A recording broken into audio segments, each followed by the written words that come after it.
Good evening, everybody. Welcome to the Georgia Esports League. I am the best host in the world, fam. We have an amazing set of games today, both Rocket League and Brawlhalla.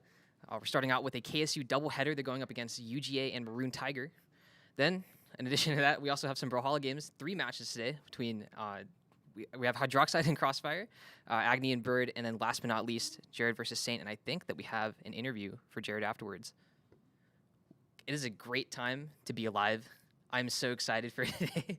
And I'm super ready to get into Rocket League. But before we do, let's head over to our casters to get a word on what we can expect for today.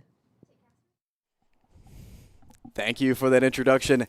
Welcome back, everyone, to the Georgia Esports League. My name is Brody, and as always, I am joined by my co-caster, Jose. Really quick, a quick thank you to Georgia Film Academy for our lovely student production. Thank you to Ghost Gaming and Skillshot for our studio and equipment that we get to use here every week to bring you guys some Georgia Rocket League. I'm so excited. We are now at week 6, which means officially halfway through the season, which is time to start talking about what are these guys playing for, Jose? Exactly. So they're playing for a prize pool of $500. The top 2 get to split that top prize right there, and so that is a pretty big incentive right there to win this. You know, it's going to be some really good matches between some of the top teams that we have here, really battling it out, wanting to show who's best. Honestly, this is about pride and money at this point. Yeah, not to mention you get to do it in person. Yes. As our top 2 teams will advance to a LAN head-to-head for that $500, like you said, Jose. And with that out of the way, let's get to some of our competitors for the night. We got 2 matches that you may have heard in our host's introduction. We have KSU White versus the University of Georgia. And tell us a little bit about that. Yeah, so over at UGA, as we've seen, we have Alamo, who's a Grand Champ 1. You have Harry, who's a Grand Champ 2. And you have DJ TJ, who's a Grand Champ 3. And over at KSU White, you have, which we saw in the week 4, you've got Zenith, who's a Champ 3. And then you have Barney and Sombro, who are both Champ 2s. Yeah, you got to cast some KSU White last time we went live. I was unfortunately not here, but those games did look pretty good, and I think KSU is going to put on 2 pretty good BO5s for us tonight. As this first one, I am going to take the Georgia Bulldogs 3-1 in this one. As I was going to mention as well, KSU White at the moment is 2-3, and Georgia is 3-2. So right there, deadlocked, right in the middle of our pool right now, pretty much sitting at 500.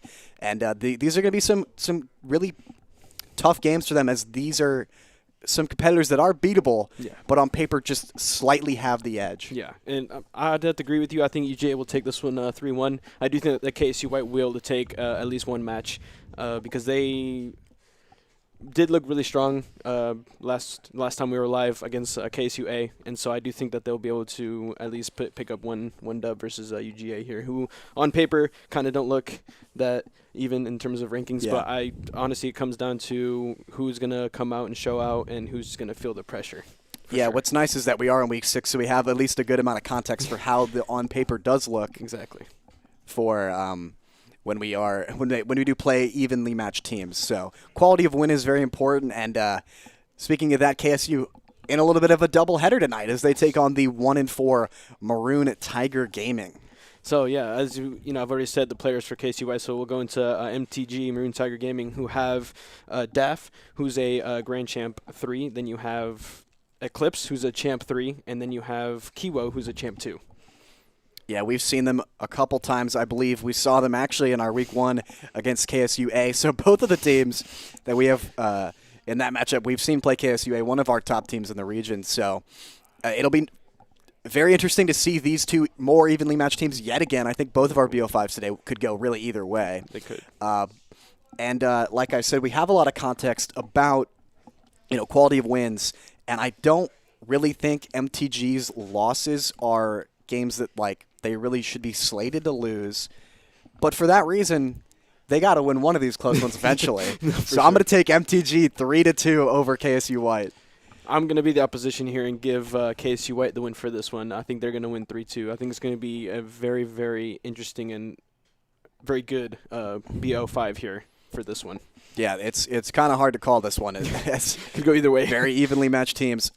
Yeah, we have a lot of context on their wins and losses, and right now you're kind of seeing the division in our standings so far. So we have 4 top teams that are really hotly contesting those 2 land spots, as Oglethorpe, GSU being one of them, KSU A and Bruton Parker all pretty much at the top of the game right now. So those guys are going to be the ones to watch as our Swiss format eventually will pit them against each other. For sure. And those games are going to be absolutely excellent. But I'm sure we've got an excellent game right in front of us as well, as we are getting ready to load up here in our first best of 5 of the day. Once again, this is KSU White and the University of Georgia.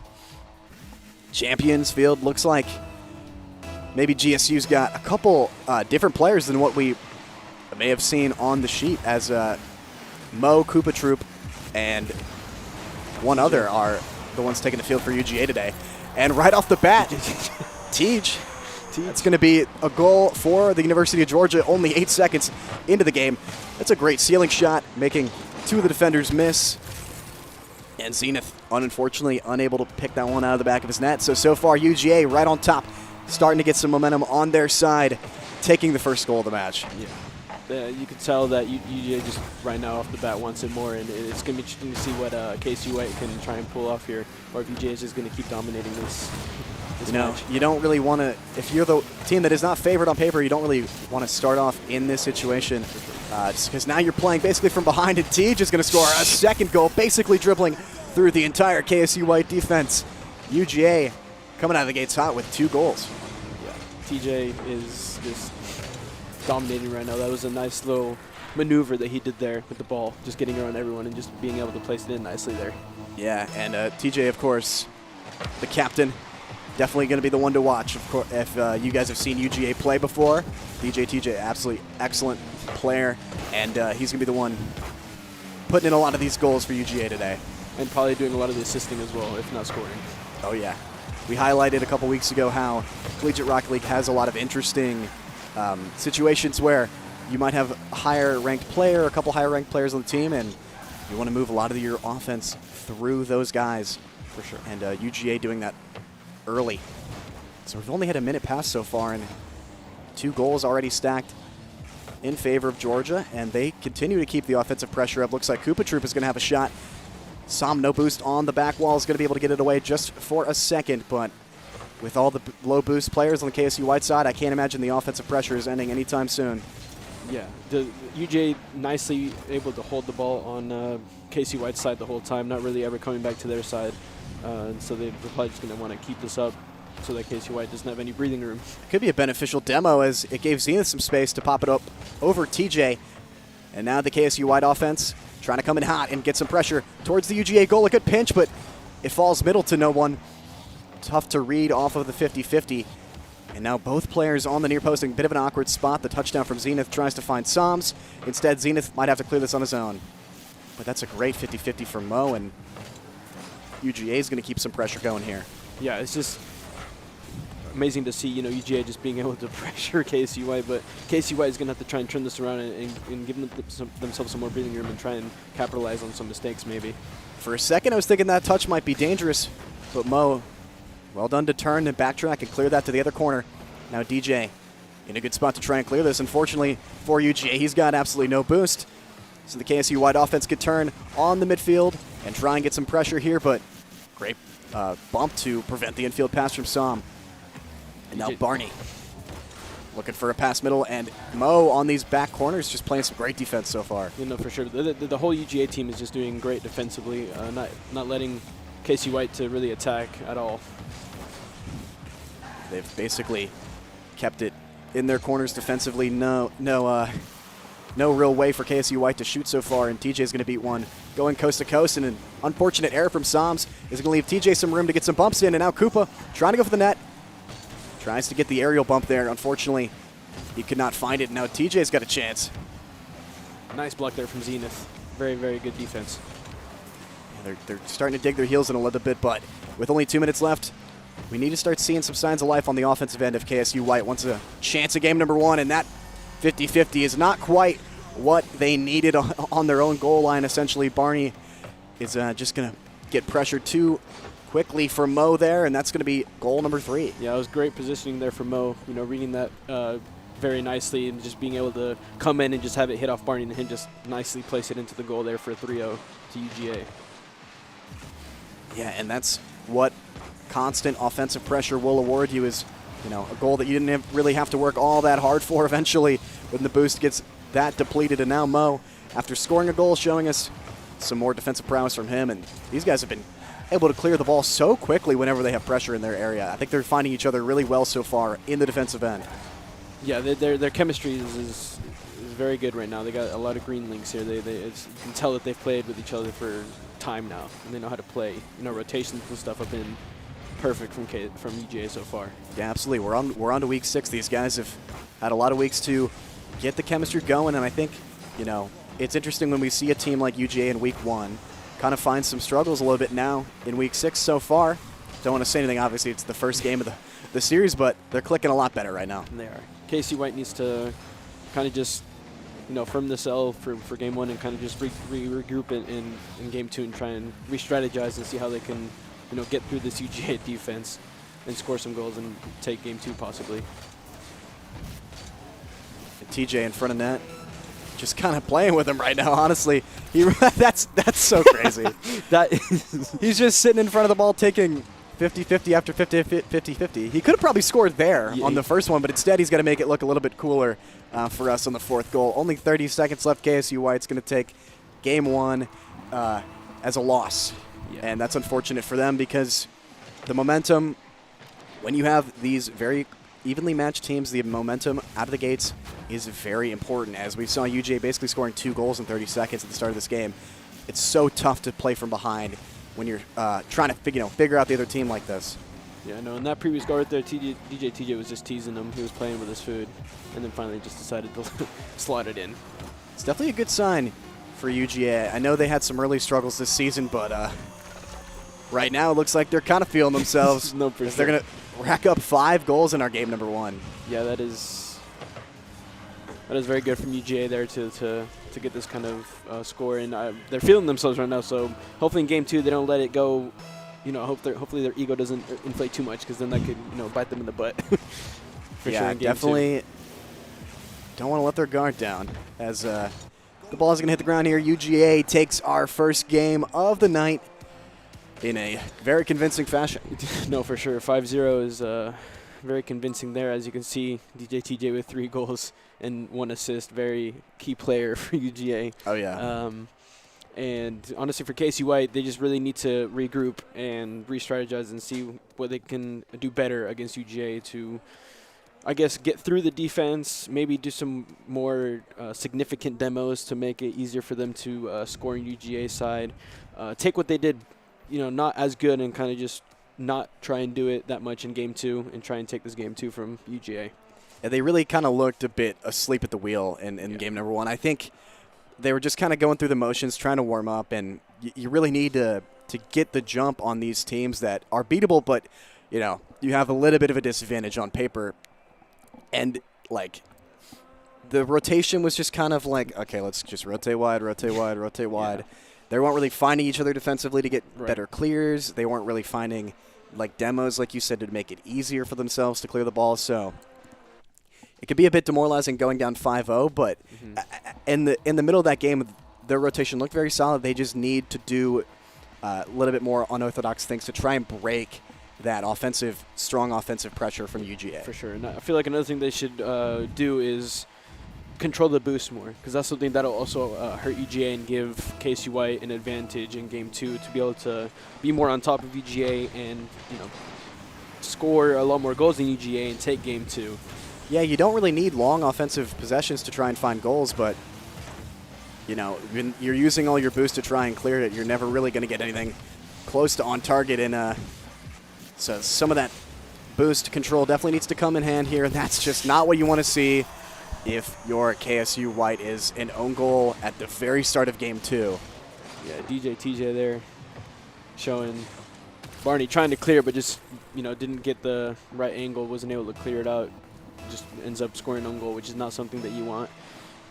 Yeah, game 2 needs to be a bounce-back game for KSU, and an early own goal is going to look to set back their morale a little bit early again, and TJ just basically controlling the ball at all points of this match so far.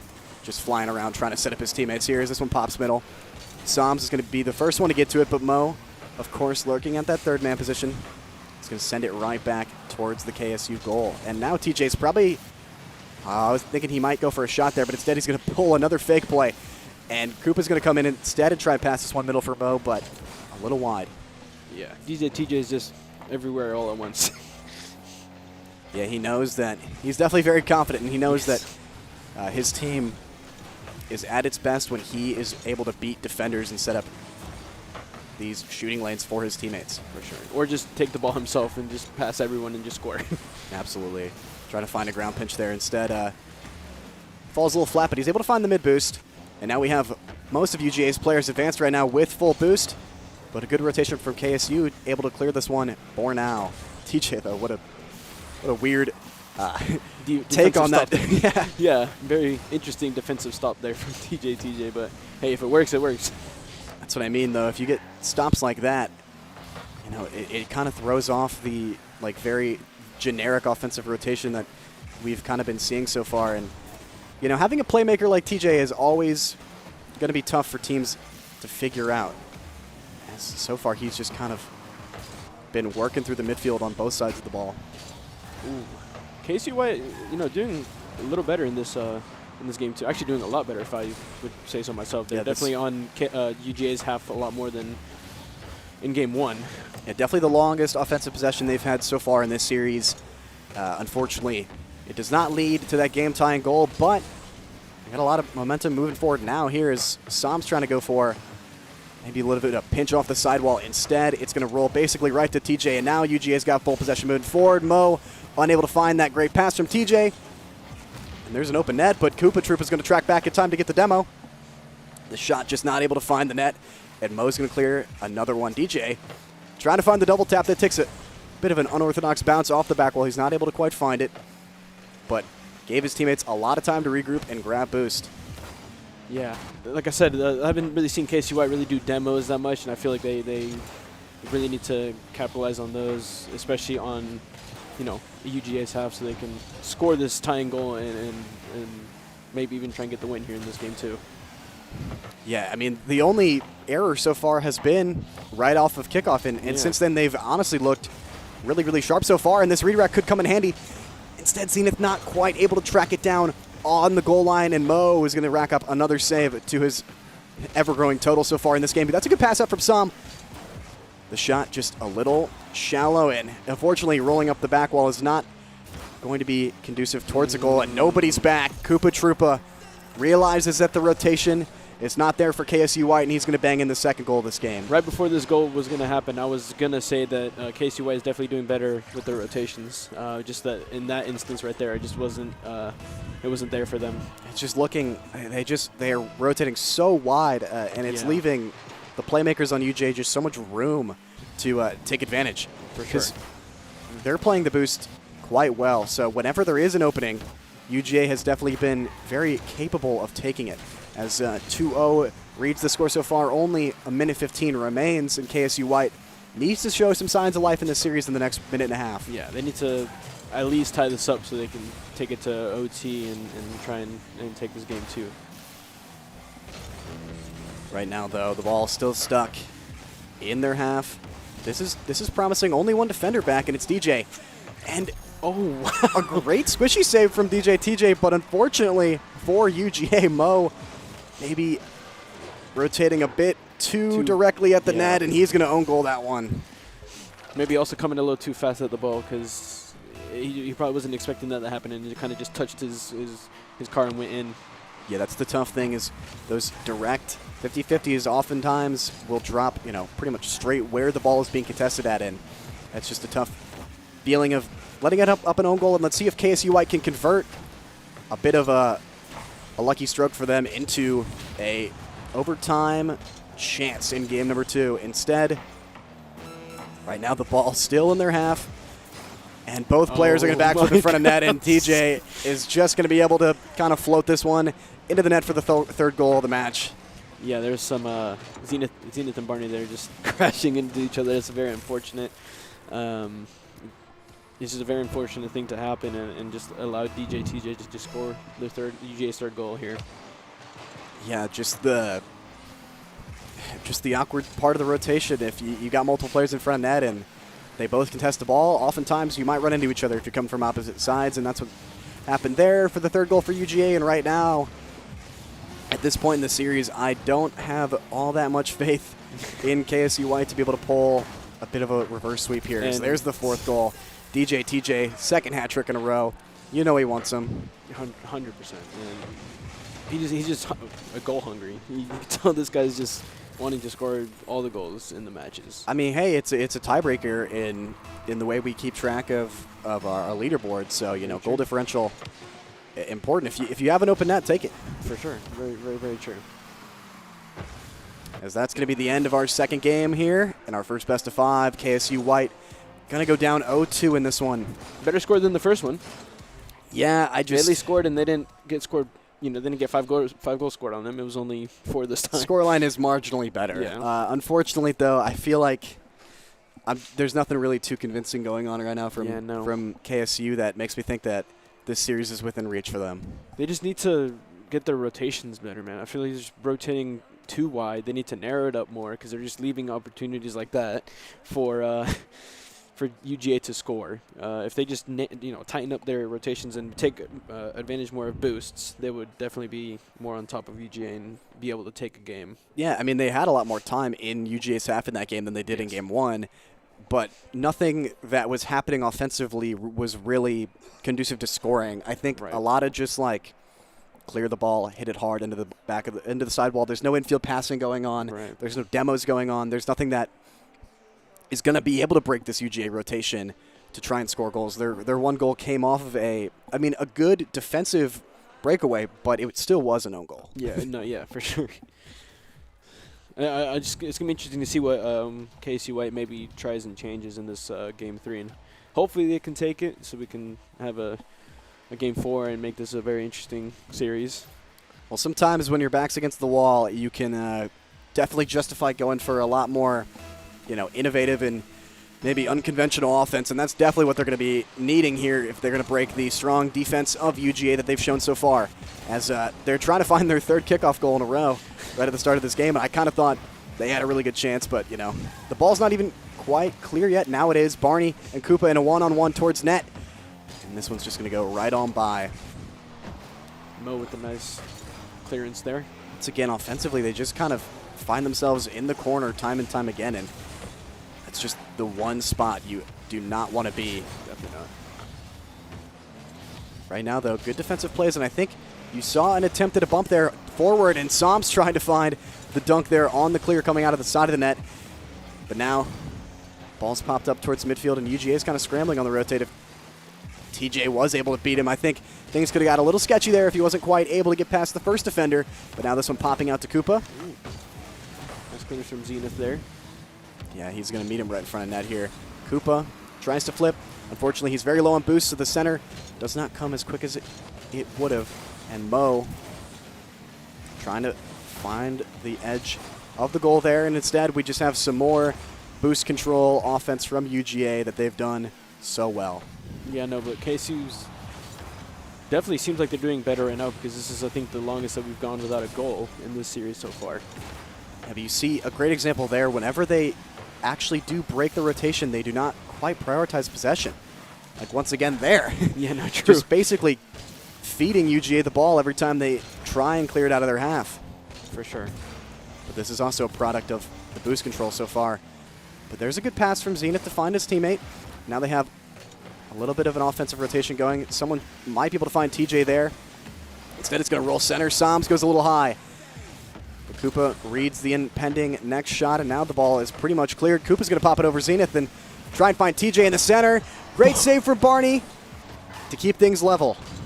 Yeah, KSU White stepping up their defense, it seems It's a like. great pass. That was a phenomenal pass right there. Demo there from Zenith. Can they capitalize here? Tries to find a second one, basically right behind Koopa.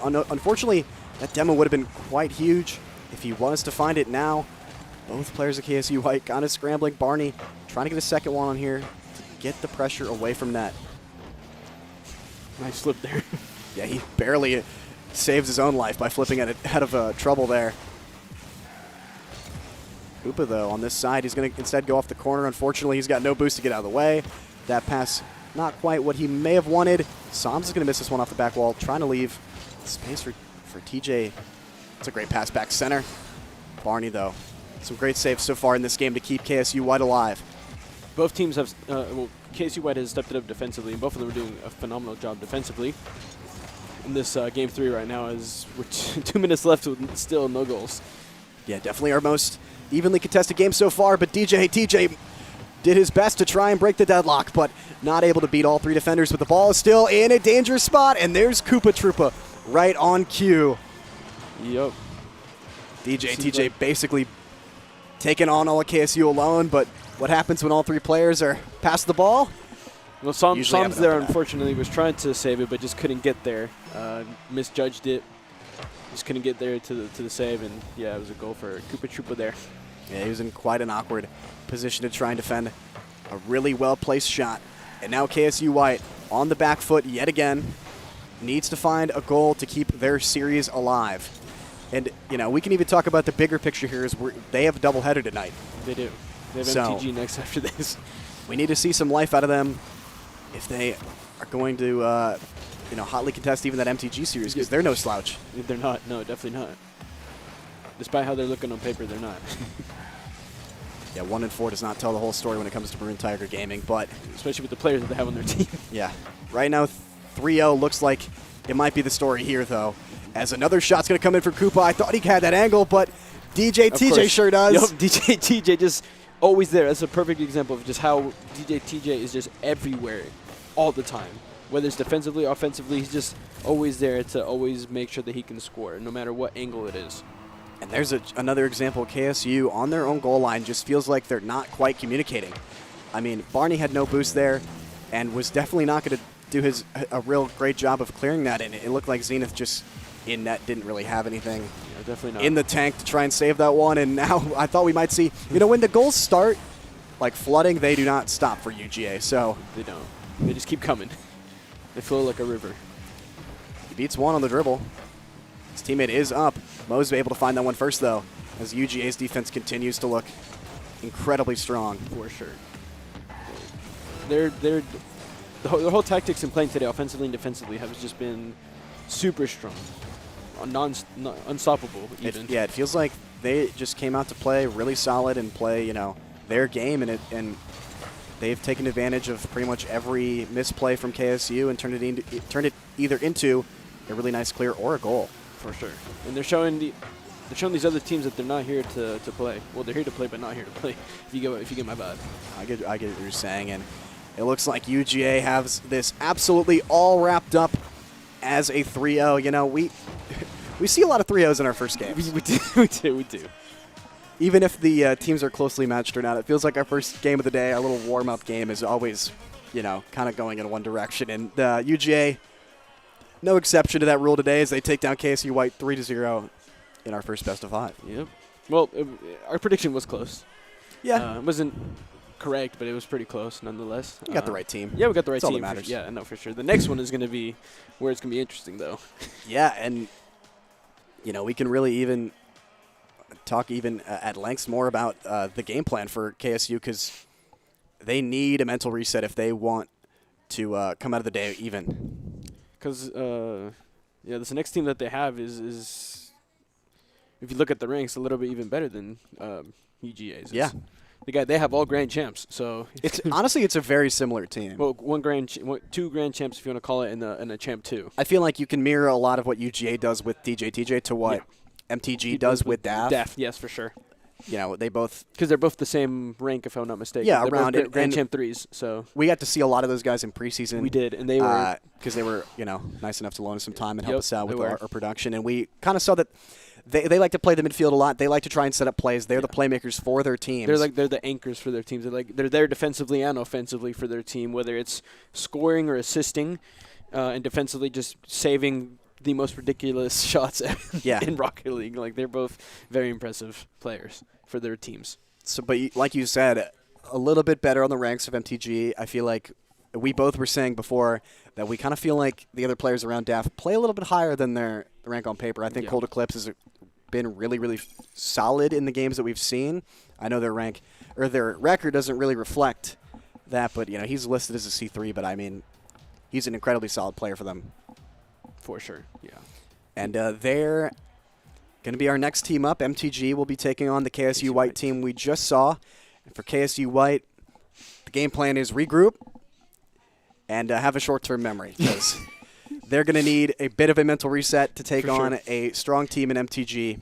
Yes, for sure, because this team is not one to look at lightly. There's no two ways about it because you got DAF Eclipse. There's not much of a break in your schedule for any of these teams. Definitely not. Even the teams at the bottom are absolutely not a break in the schedule. and Kiwo, if I'm not mistaken, is one that we didn't know what to really expect from because we hadn't seen him before, but he came and he played like he was better than the champ too. Oh yeah, they definitely elevate when they've been in our matches so far, and let's see if they can continue that today. I mean, this is a big bounce back game for them. Obviously, they're not. 4 losses is absolutely not going to be contention for LAN. But you always, if you're a team like that, you probably have a bit of a higher expectation than what you're currently performing at. So for sure, every game from here on to the end of the season is going to matter a lot if they want to meet those expectations. For sure, and yeah, I mean, honestly, from now on, try and get as many wins as you can because you might not be able to make the LAN, but you can always show how good your team is, and the next year you can always bounce back and just show out and show off. And the interesting thing for them is much like UGA, we did see them earlier on in the season. Yes. So with this week, we're going to be seeing that progression. I think we saw a lot of that with UGA. I think earlier in the season they looked a bit more like identityless. They were kind of just maybe playing like they would if they were all around the same rank. I think today they showed that strategy of playing through DJ TJ is what works best for them. Yeah, for sure. Obviously, it isn't the easiest thing to do if you're Koopa or Mo playing a bit of a different rotational style because you do want to let DJ try and chase. You know that he's going to make space for you, and you have to be ready, even though the timings might be awkward to take the shot when he does make all that space. Exactly. Yeah. And the same could be said for our next team, MTG, with DAF, Eclipse and Kiwo. But to me, it seems like they've been playing like that for a while. That's like their strategy and how they like playing Eclipse and Kiwo. Seems like they like playing around DAF, and it just seems to work for them. At least in the games that we've seen them play. It's the dynamic change of Collegiate Rocket League. You're not gonna. I guess you do if you go to KSU or Burton Parker, but you're not going to rock up to college and there be professional players and everyone's an SSL there. Right. These are this is a for fun kind of side hobby for these guys to be competitive and make friends and be involved in this community. So it's like you gotta play with what you got. Exactly. You're not really recruiting for this. Yeah, no. But it's good that we've given them a little incentive as well for this, something to play for. You kidding me? Which is cool. It gives them. This is almost like it gives them practice to play against people that they probably would normally never play against, but then also gives them an incentive to play for. So it's not something that it's not that you're going to take it super serious, but you got to take it somewhat serious because there is an incentive here for the top 2. So, and like you said, playing against people you never probably would gives you a much faster rate of growth for like developing mechanical skills, developing teammate skills, because you do get these scrims or these time blocks to play against much higher level players. You learn so much faster. Oh, yeah. And it's also really cool to see, similarly ranked teams play against each other because then you get to see some really cool Rocket League matches. Yeah, it even elevates past usually that level if you're playing against, very evenly matched competitors. People kind of play to the moment. Exactly.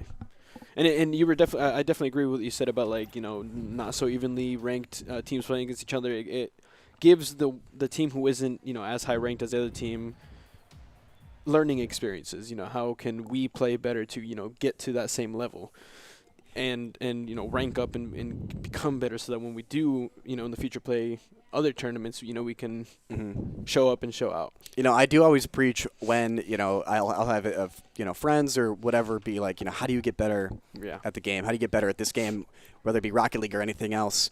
I always like VOD reviewing higher level players is always something that I feel like for me has made me improve so much quicker.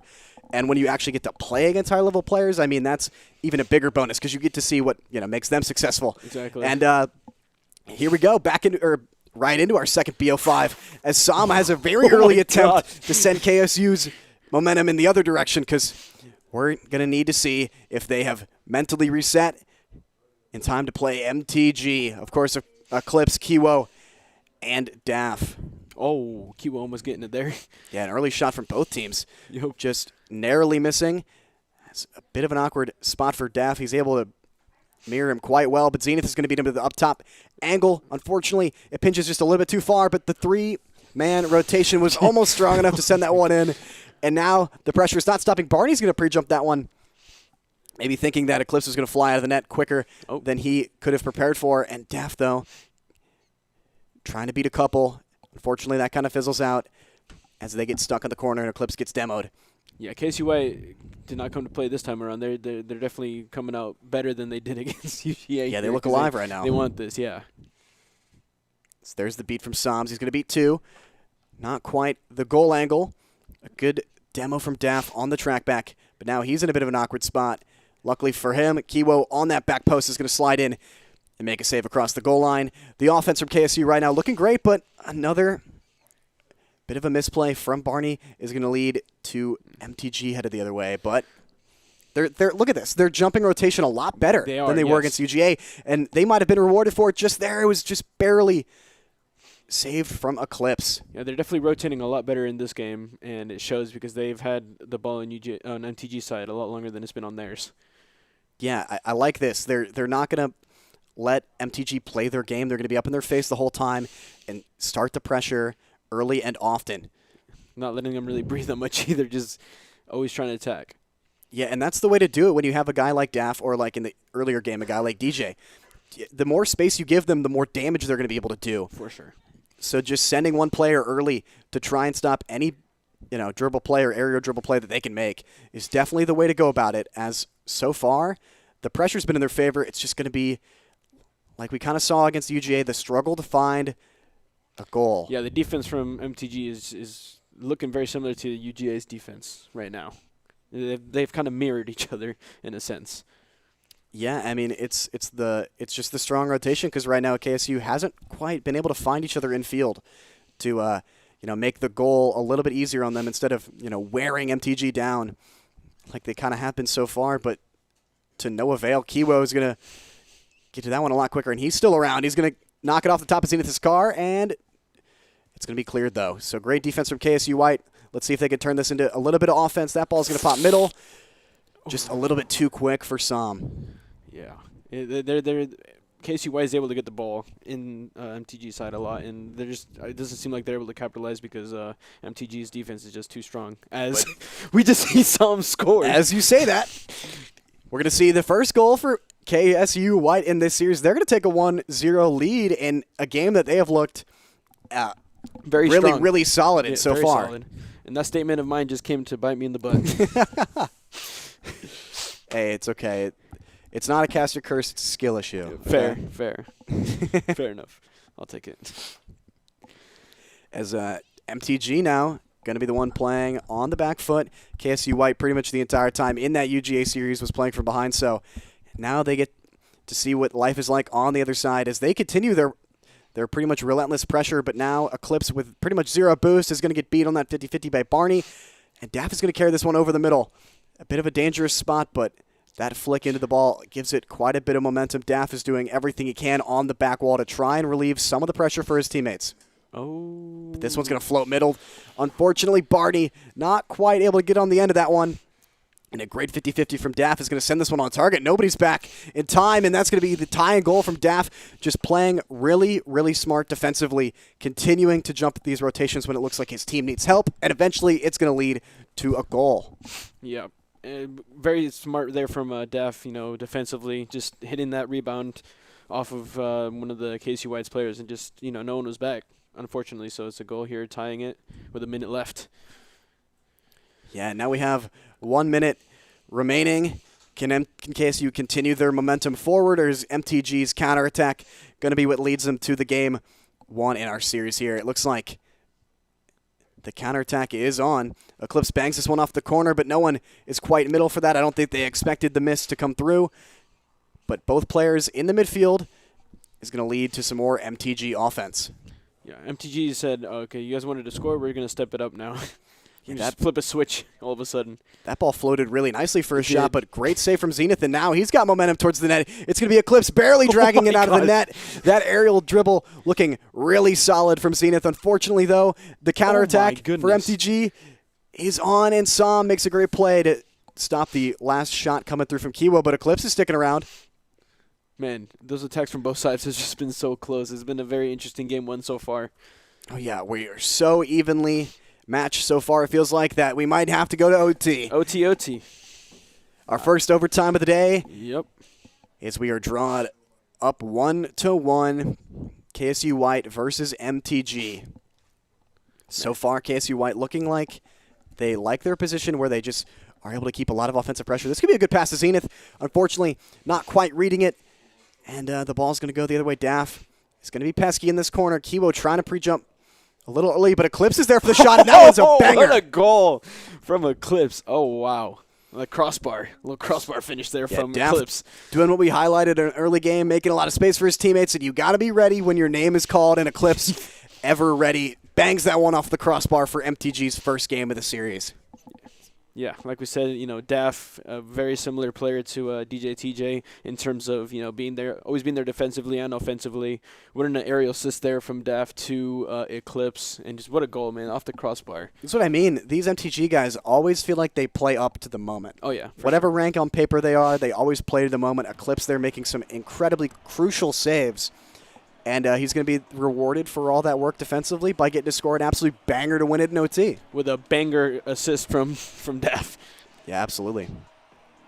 You just kind of let Daff do his thing in the corner there, and eventually It'll get to you. you got some space. Yeah. But KSU White definitely regrouped, definitely. You know what they did? They flipped the switch. They did. They did. really do. They look a lot more alive in Oh, this yeah. series. They're starting to be able to play their game and not just let, like they did in the first series, letting UGA just kind of do whatever they want. I mean, they literally were up 1-0 against MTG, so they definitely just decided to flip a switch, like you said, have a short-term memory, Yeah. and just treat this as as a completely different thing. They've flipped the switch, they've turned it around, and now they're looking way stronger than they did against UGA, and it'll be interesting to see how Game 2 goes. It could be in KSU White's favor, or MTG could just keep this momentum going, but it'll definitely be interesting to see what happens. Yeah, it's hard to separate these teams right now in my head. I can't really give you too big of a prediction either way of what Game 2 or maybe 3 or 4 is going to look like. So there's only one way to find out. It's very true. Let's jump right back in whenever our players are regrouped and ready. We can see some more close Rocket League. I love that first game, and we are in it. Game number 2. Sam, a little bit of a car switch, rocking the Fennec now instead of that Octane that we saw him on earlier. Let's see if the tactical change will have any effect on the game. This KSU started hot off the kickoff. It's With a the great demo demo zone. from Barney on his rotation out. He's going to kill the midfield player, which kind of leaves MTG's attack a bit weaker, and it's going to lead to an absolute banger clear the other direction from Zenith. But Eclipse, another great clear Yeah. to answer. Both looking strong right now, off the offensive and defensive. Just look way, way more warmed up and ready for this game. Both teams honestly kind of flying around right now, looking good. Zenith off that sidewall, trying to keep the offense flowing for KSU. Unfortunately, too many blue cars are back and ready to receive that shot. That was a pretty cool cross there, but no one obviously there to receive that one. Yeah, the counterattack from MTG is looking very solid, and if they keep banging in crosses like that off of the defense to offensive switch, they're going to keep stacking up goals. Man, MTG is on KSU White right now. Yeah, now it's their turn to bring the pressure as Eclipse as that third man. Really finding great spots to jump in and cut off the passing rotation from KSU White. And this one, a little bit dangerous. Daff is going to make a great read there to send that one away from his net. And now that errant touch from Barney leads to a bit more momentum. But another great save from the KSU White side, keeping things deadlocked here. Like we said earlier, Daft just always being there defensively, and that Eclipse and Kiwo can trust Daft to always be there defensively, no matter what. Yeah, they're so good at helping each other out when things look a little awkward. and that's definitely been to their strength so far, as the offensive pressure from KSU White in Game 1 was absolutely, a bit suffocating at times. So now it's if they reversed. continue to help each other out, they're going to continue to find ways to score. And there goes Eclipse, finding the first goal of our match after Kiwo 2 minutes with the- expire. Kiwo with that nice assist there, just bringing it nice down. Yeah, like you said, role reverse. Yep. The offensive pressure is coming in from MTG in this game, and there's the product of it. A goal from Eclipse, assisted there nicely by Kiwo, just bringing it down Yeah, just all over their backboard. for sure. See if KSU White can just bounce back a little bit here. Maybe tie it up and take it to another OT. Oh, I was really worried that while you were saying that, Kiwo was going to be able to find that angle, but It's about to be another skill issue. a little bit on the near side is going to leave things still at 1-0, but the offense is not done from MTG. Kiwo staying in these spots to receive passes. He's been a bit of a thorn in the side of KSU White so far. Eclipse, realizing that the pressure wasn't coming for a bit, trying to take his time, but great read from Barney leads KSU White to maybe start to have some offense here. Daff is very low boost. He's got to try and mirror this play from Zenith. He's not going to quite get to the ball here. The shot's going to come low. Eclipse always there, but the pressure is not stopping. Sam is going to find the goal to tie things back up at 1. I won't lie to you, I thought that was going to bounce out. But Sam's nice little tap in there, and it goes in. What a goal. Tightening it. Yeah, It's opposite from Game 1. It might have gone wide if Daff didn't hit it into him, but either way, we're Roll tied reversed. back at 1-1. Yeah, we're roles reversed here. Yeah, pretty much a mirror of the first game, but Yeah. KSU taking the second goal. So that's a great recovery from them. Sam finds another great dunk, sorry. Unfortunately, nothing's going to come from that one, but the offensive pressure is still there. Zenith gets off his lines quick. He's out of boost, though, but looks like the boost from MTG is quite low. There's that help that I'm talking about. You see Daff kind of awkward in front of the ball with no boost. Kiwo is able to fly in and clear that one for him, which gives him time to get back and regroup. But at midfield here, a lot of 50s going down. Ooh, but it leads to some MTG offense. Let's see if someone's going to find this middle. It's going to be Kiwo yet again. Yes. Continuing to be goal. ready for these passes. Yeah, look, showing, MTG showing here that you scored. All right, we're just going to come back and score ourselves. Nice little, placement. Kiwo was nicely placed there with his car, just waiting patiently for the ball to come right to his car, and he was just able to drive nicely into it and just score a nice little tap in. Yeah, it looks like KSU White just wasn't quite ready for the offense there. They were so spread out on their back line, one in each corner, and Barney basically stranded in net. Nothing he really could have done about that one.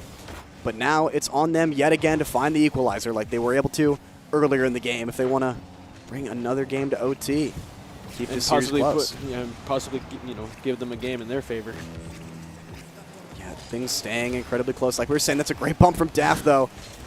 No one on the MTG side of things was quite ready for that play, which leads to a bit of a fizzle out, but Daff not going to let things leave their half this easily. It's a great clearance from Zenith, popping that one right over Kiwo, but Daff flying around yet again. He's going to be able to reset this in his corner as we kind of just go back and forth playing a little bit of pinball. Barney has a shot, but no boost to catch up to that, and no teammates there to try and find the goal off that. We are under 30 seconds, and KSU White needs to find an answer to bring this one through to OT if they want a chance at this series. Another thing that I've liked in this game too is that Eclipse, as we see here, has been playing this third man as well pretty nicely. Him and Daff are changing those roles a lot, but they're confident in each other that they can do that.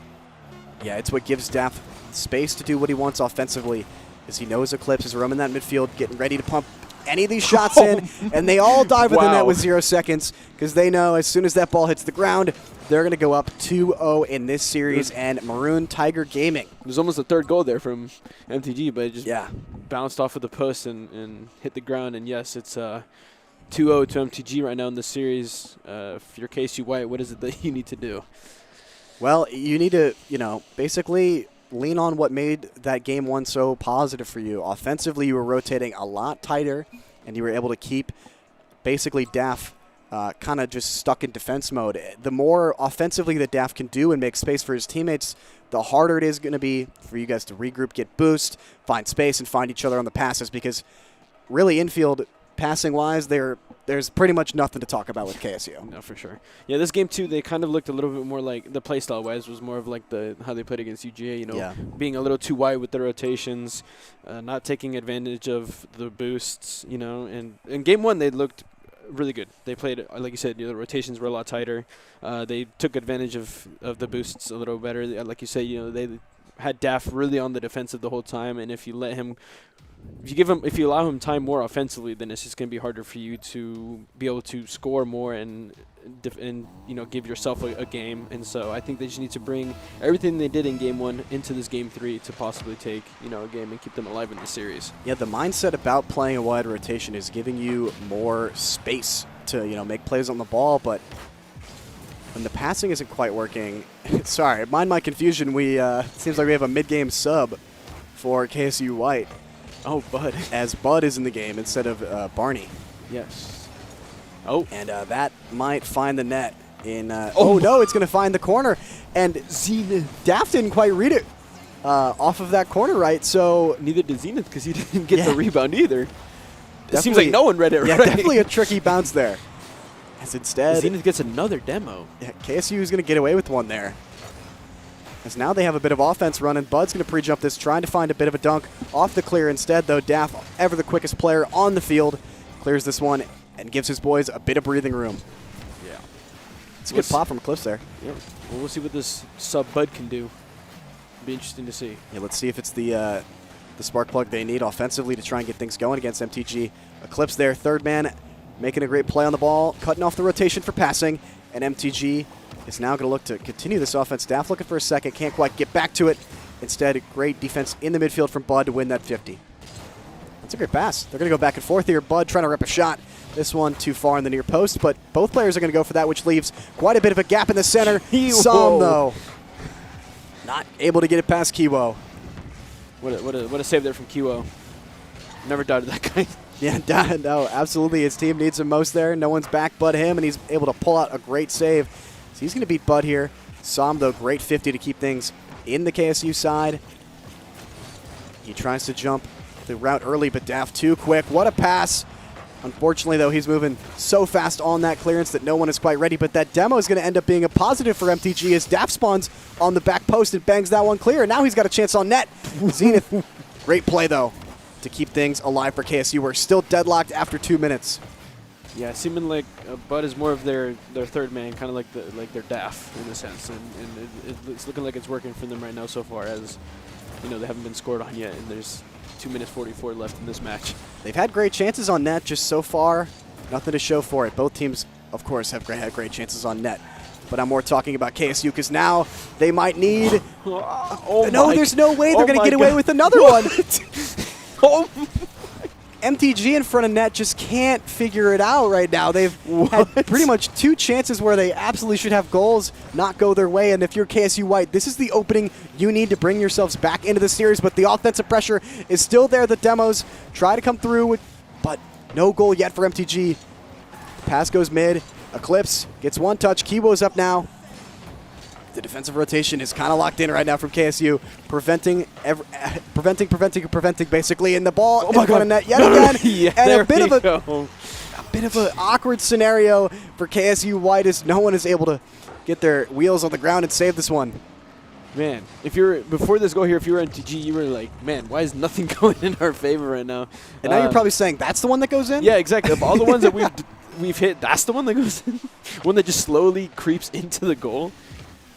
Yeah, I really thought KSU White might be able to turn things around after they see all the kind of misplays in front of net, but so far MTG being incredibly scrappy, able to keep themselves ahead 1-0, but there's still 2 minutes left, plenty of time for KSU White to try and save their series life here. Yeah, no, for sure. I think this is they're looking as strong as they did in game 1 right now with the sub Bud. Just finding some better chances on net, finding some better passes on the offensive side. But right now, though, the pressure MTG has brought has kind of thrown KSU White's rotations off just a little bit further.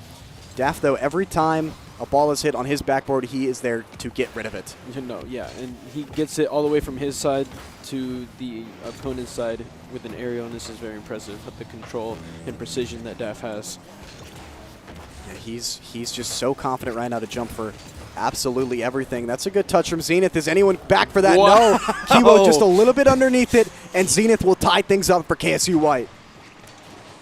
What a tie there with 52 seconds left. A nice touch there from Zenith. That Yeah, it was just enough. Yep.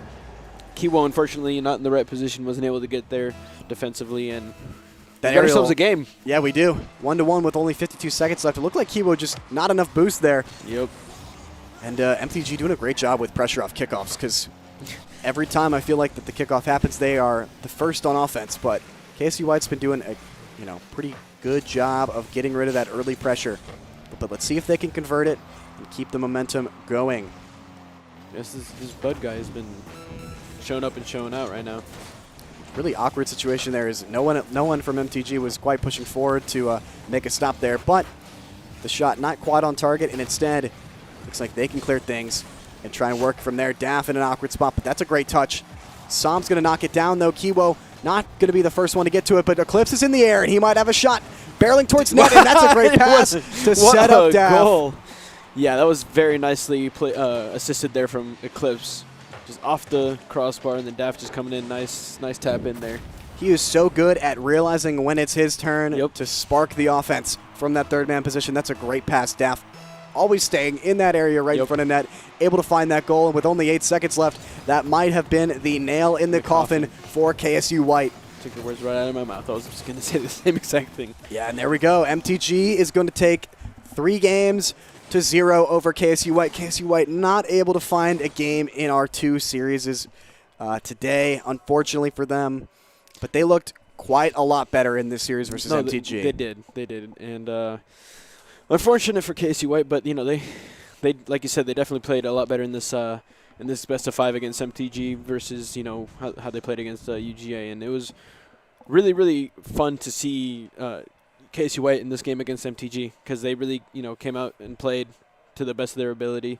It just wasn't enough because, MTG just defensively with Daff as their third man just wasn't quite enough for them. The defense and the way they were always able to have a nice conversion with Daff forward, they looked like they were able to find the goals when they were presented to them. Every time that KSU, I feel like, had an advantage offensively, they just were not able to close out a goal. No, for and sure.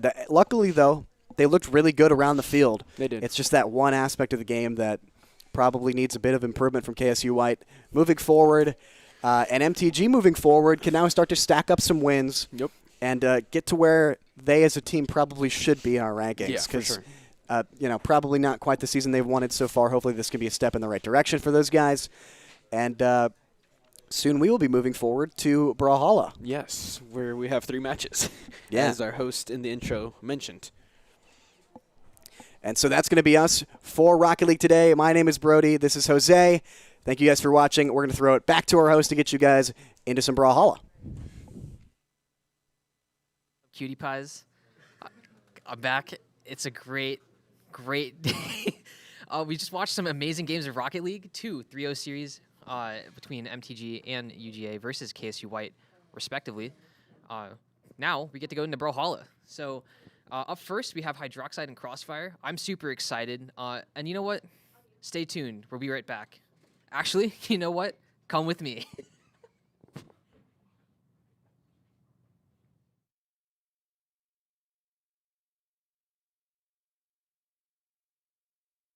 Always late to the party, huh? Definitely. Well, at least you're here finally. I know, right? Yeah, always got to deal with 2 jobs. Yeah, no, they have me doing everything over there. Yeah, Hey, you know man. what? Before we get into anything, I just want to say shout out to Sean from Canton, Georgia. Happy 28th. Happy birthday. Yeah, it's an amazing birthday. Great Wednesday. Do I know him? No, I don't even know him. But happy birthday anyway. Oh, that's good to hear. What's up, everybody, and welcome to our Week 5 of the Rocket League and Brawlhalla Championship, basically. I'm your host, or commentator. He's our host, I'm the basically. host, yeah, I'm the I'm host. Fedora. I'm fam. What's up? Yeah, and it's a great time to be here.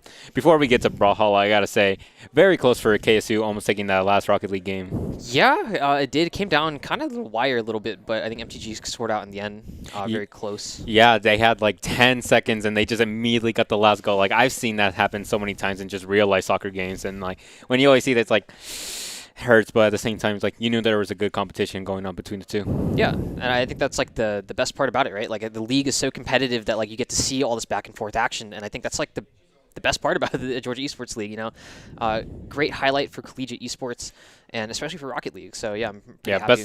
Best of luck to both of those teams in the future. But now we got Brawlhalla, the best game that we got here. You know what? I love Brawlhalla so much. I'm wearing my Brawlhalla sweatpants today. Oh, really? Yeah, I don't know if you guys caught it earlier, but I'm wearing Brawlhalla sweatpants. I'm not gonna look down because that will be inappropriate. But Yeah. but yeah, I'm very excited for today because we have 3 games today. You know, 3 games. Yep. got a little bit more than usual, but you know, you could do it. You can do it. Yeah, I'm pretty excited. Yeah, our first match is gonna be Hydro Oxide versus Crossfire, 2 very good players. You know, 1 diamond, 1 gold. And then after that's gonna be both Bird and Agony. We all love our Bird. All love Bird. All love our sweet Bird. Sarang, hey Bird, love you. Love you, man. I miss you. Come to the party. I invited you. And then after that, we're going to be having one of our own very players right here, Jared versus Saints. I'm going to be very excited for that. Yeah, and, you know, I think he goes to GSU, so love that. Love GSU. Obviously, you can tell by the GSU hat. But he's also here in this class, so I think afterwards we're going to be interviewing him for a little bit. Oh, no, definitely. I can't wait to hear what he has to say. But, yeah, oh, wait. Never mind. A sneeze was about to come up. Okay, yeah, bless you. Yeah. Think of it as an invisible sneeze. It might happen later on. You know what? Like, the allergies have been, like, killer the past week. You know, we just came back from spring break, so obviously now spring has sprung, and yeah, my allergies have also been pretty bad. Yeah, especially with me being a landscaper, the pollen can definitely hurt very bad. For sure. And I'm very scared because I have not gotten sick in like a year and a half. So, like, I'm waiting for it to happen. You know? I'm scared that whenever I do get sick, it's just going to go boom. Yeah. No, I feel that for sure. So, I mean, like, yeah, like, I was mowing the grass and, like, all that, you know what I mean? Like, pollen kind of came up in the air. It all comes out of nowhere. Yeah. You know what else comes out of nowhere? What's that? Hydroxide and Crossfire. Hydroxide and Crossfire. 2 very talented players, you know, because one thing I noticed that these 2 have always, like, been, like, at the top of our rank as of now, you know. Crossfire doing very good. I believe last week. Did he play last week from what we remember? That's a great question because I wasn't here last week, but yeah. Yeah. Last 2 weeks, if you will. Yeah. I don't think I was there for that either. You're going to keep on getting me with that. But it doesn't matter because both these players have done very good in the past. And now when you see both of these together, it's kind of hard to tell who's going to win this. Yeah, I'm pretty excited to see what happens. You know, on screen we see Orion as one of our picks. That's like a tried and true classic for the Georgia Orion. Esports League. I actually wanted to talk to I wanted to talk about Orion for a second because like the more I seen Orion, the more like how normal he is compared to everybody. He's just a normal sword / rocket lance type of player, you know. Just like spear and a rocket lance, no? Spear and rocket lance? Spear and rocket lance, yeah. Both just like long range, you know, just have powerful attacks, you know. Every time when I think of this game, I just think of Orion as a typical top player. Really? Yeah. You know, that's fair. I feel like we see him enough to where that's like it's like pretty, I don't know, like expected. Yeah, he's like he's like the Ryu of this game, if you will. You know, he's basically the mascot. Yeah, at this you think point. so? Yeah, yeah. But we're gonna character. Yeah, back to our other original character, Fate. You know, back with the orb, or I guess a teacup at this time. You know, about to drink some tea, if you will. Tea. Yeah. But yeah, like both the of these tea and Fate. Get it? That one was for you, Sean. Love you. Hope I get to see you one day. But yeah, Orion and Fate, again, 2 characters that we've seen a lot of the time. And, of course, I can't wait to see what Crossfire has to go with this Orion. I want to see if he has like a different way of playing him compared to what we normally see. Yeah, as we get back into game number 1, it's best of 5. Yeah, best of 5. Normally these 2 are... I always like to see who becomes the aggressive player first because that really determines if they're going to want to, you know, go very high in with the game, just like keep constant pressure, or they just want to play neutral.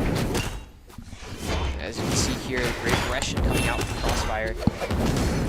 response back from Hydroxide as well. Yeah, Crossfire just going loop-to-loops with that Rocket Lance right there, just keeping the pressure up. Already taking him off stage, hitting him with the blast. Nah, nothing going so far. About to get him with a little gimp. Oh, okay. Almost very close with that throw. Ooh, already with a first kill coming from Crossfire. The great weapon juggle too. Definitely hitting with the spear right now. You know, keeping it different with what weapons they want to use. Almost killing themselves. That was a very close SD. Yeah, he has the orb in hand, looking to do some damage here. Yeah, Hydroxide using the key cup or the orb as you will. You know, like one thing I always like to say, that orb, you know when a good player is good when they can use that orb, but it seems like Crossfire can still hold on to themselves right now, almost getting with that hit. Oh, the uppercut almost managed to take the swing from Hydroxide. Oh my goodness. Yeah, okay. We're going back and forth, even though Hydroxide is a little bit down. They're definitely not out. Playing very close on the edge here. The Scythe in hand against that Rocket Lance. Like, Rocket Lance is a great weapon for that mobility. Yeah, and definitely very good for that kill power. Already Crossfire taking it out. You know, it's very different for how he normally plays. You know, we see him just like let the player come to him, but it seems like he really wants to just approach this time. Yeah, and Hydroxide's doing a pretty good job of like, I don't know, I guess stopping that a little bit. Yeah, hasn't been able to use the Scythe at all this time. I bet he was just trying to go for the orb, but now he realizes that the Scythe may be situation after this one, but sadly that's not going to be happening. Crossfire already taking game 1 of the set. Yeah, and it's a quick one for Crossfire. Hydroxide kind of unable to kind of get back into it just a little bit, but very unfortunate. Yeah, I'm looking forward to game number 2. Maybe Hydroxide can look to, I don't know, I guess have better positioning. I think that's probably the next best thing that you can hope for.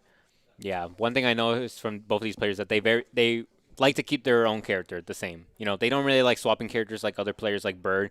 They just like to keep with their Orion. But it seems like Hydroxide is going to prove me wrong by picking Petra this time.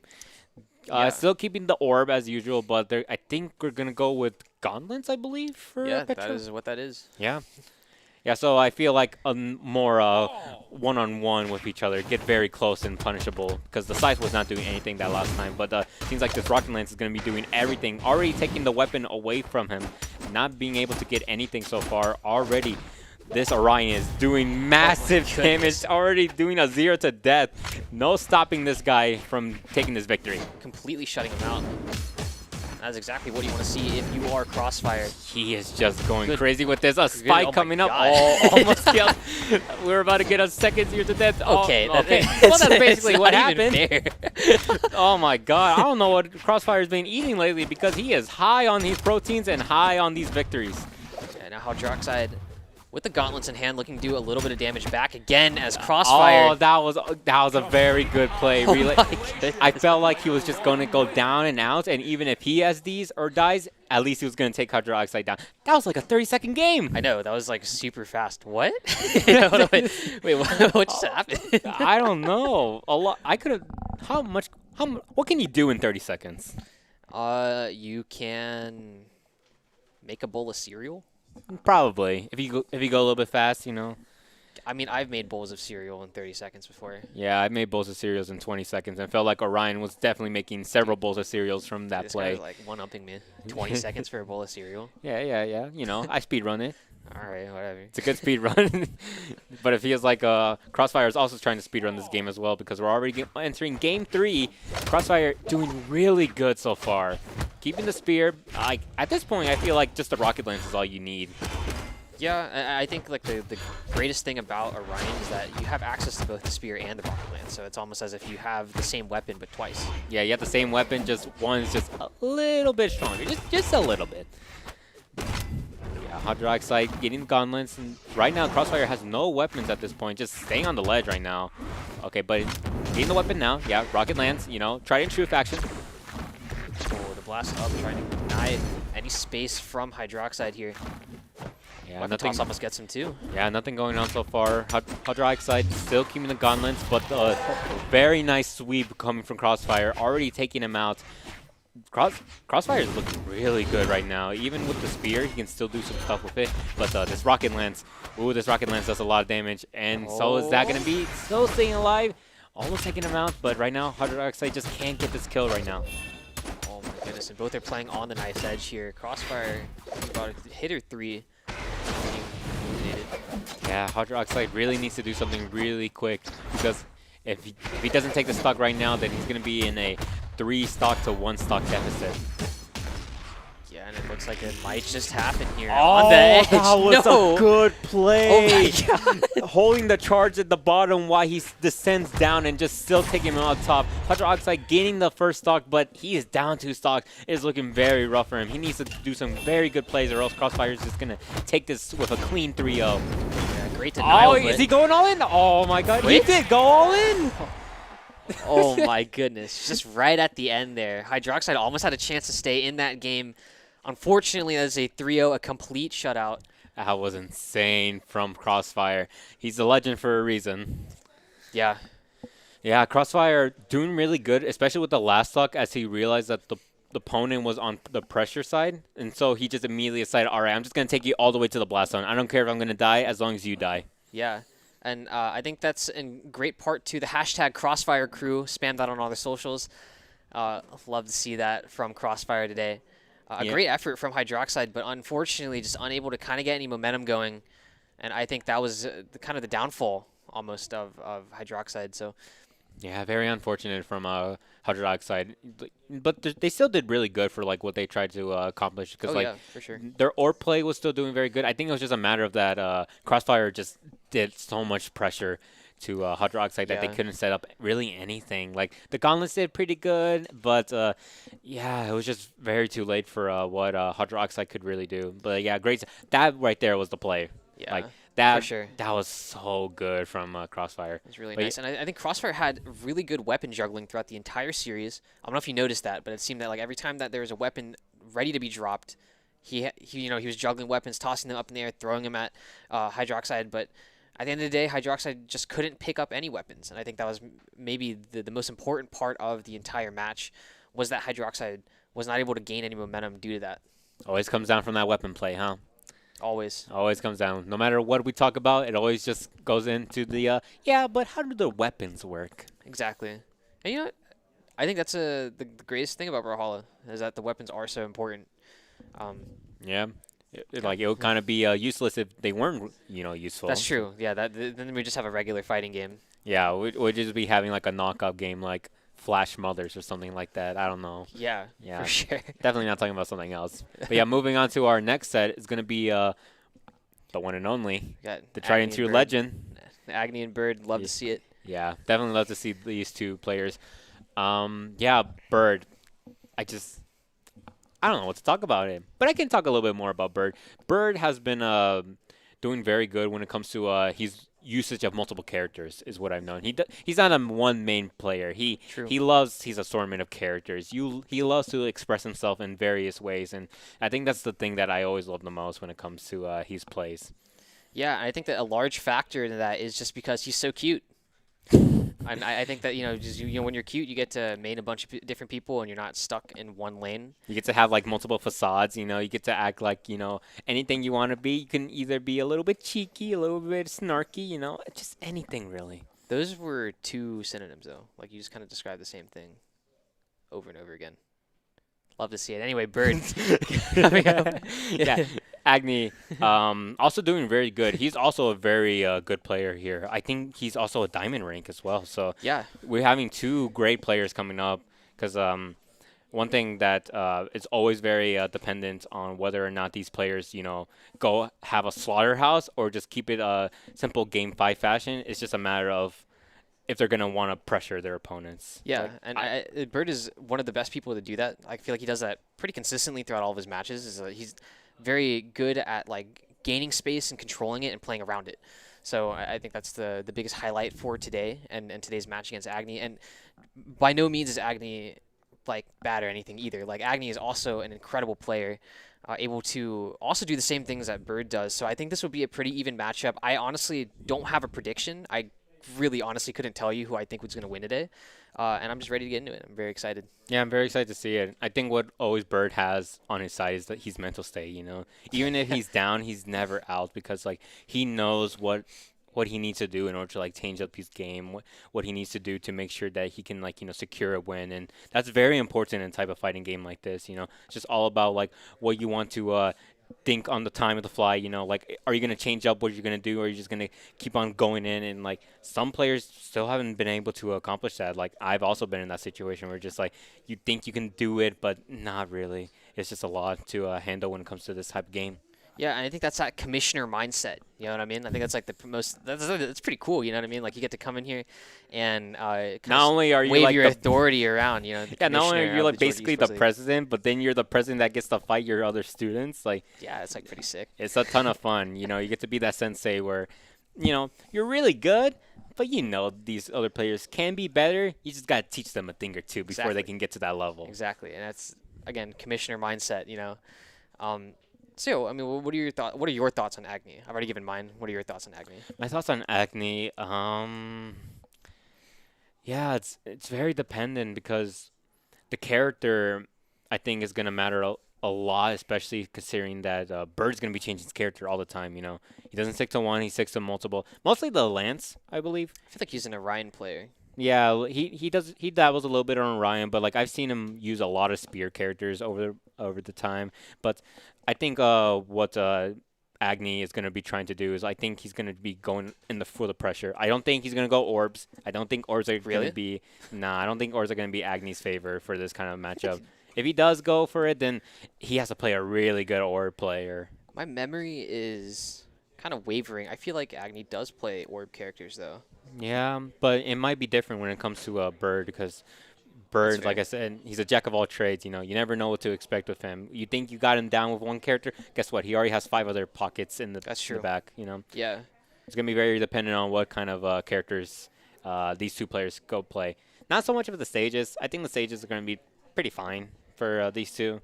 They kind of go wherever they want to go. Yeah. I think so too. I mean, I wish it was Bikini Bottom. My God, I wish it was Bikini Bottom. I'm sorry, I have to bring up Bikini Bottom like every single set. I love no matter SpongeBob. What. I love my sweet little sponge. I just kind of saw him like last week. He's on an Xbox One Series X. I did see that. Yeah, I saw that. I can't believe that happened. That almost made me want to buy an Xbox. You should have. I That would've been should have. Really funny. I kind of missed my You should opportunity. also buy his skin in this game. I should probably. Like, SpongeBob's love in him a so lot much. of things. I should just start collecting a lot of SpongeBob stuff in him. But that's fine. Oh, look at that. Bring Oh, out yeah. the Black Knight. Black Knight, an interesting character. I don't think we have seen the Black Knight at all within, like, these last few weeks. Oh! I'm getting my dream! Oh my god. Introducing the character who was in an Xbox One Series X. That's how you know you made it big. Yeah. If you can plaster your face onto a console that looks like a refrigerator.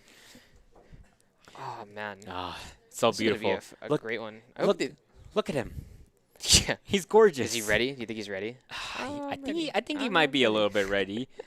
Might be a little bit nervous, but he's definitely going to be ready.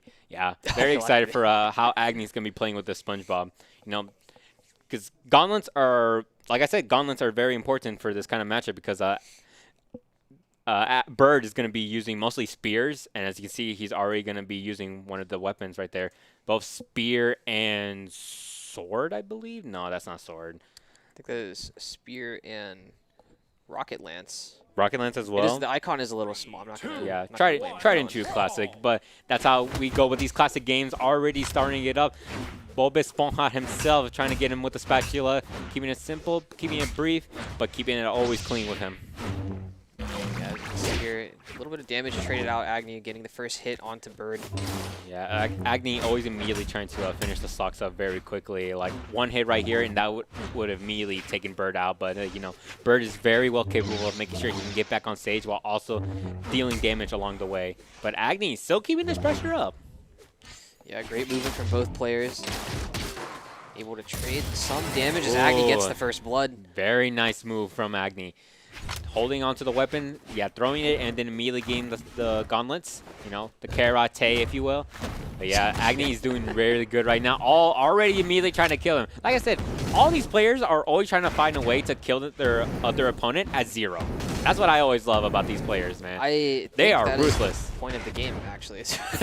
No, but like these are, they want to go crazy. They want to That's go true. above and Yeah, beyond. you're you know? right, you're right. There's one thing killing them at 0, but there's another where like it's obvious. Like I just want to finish you, and it seems like Bird also tried to do it the same way.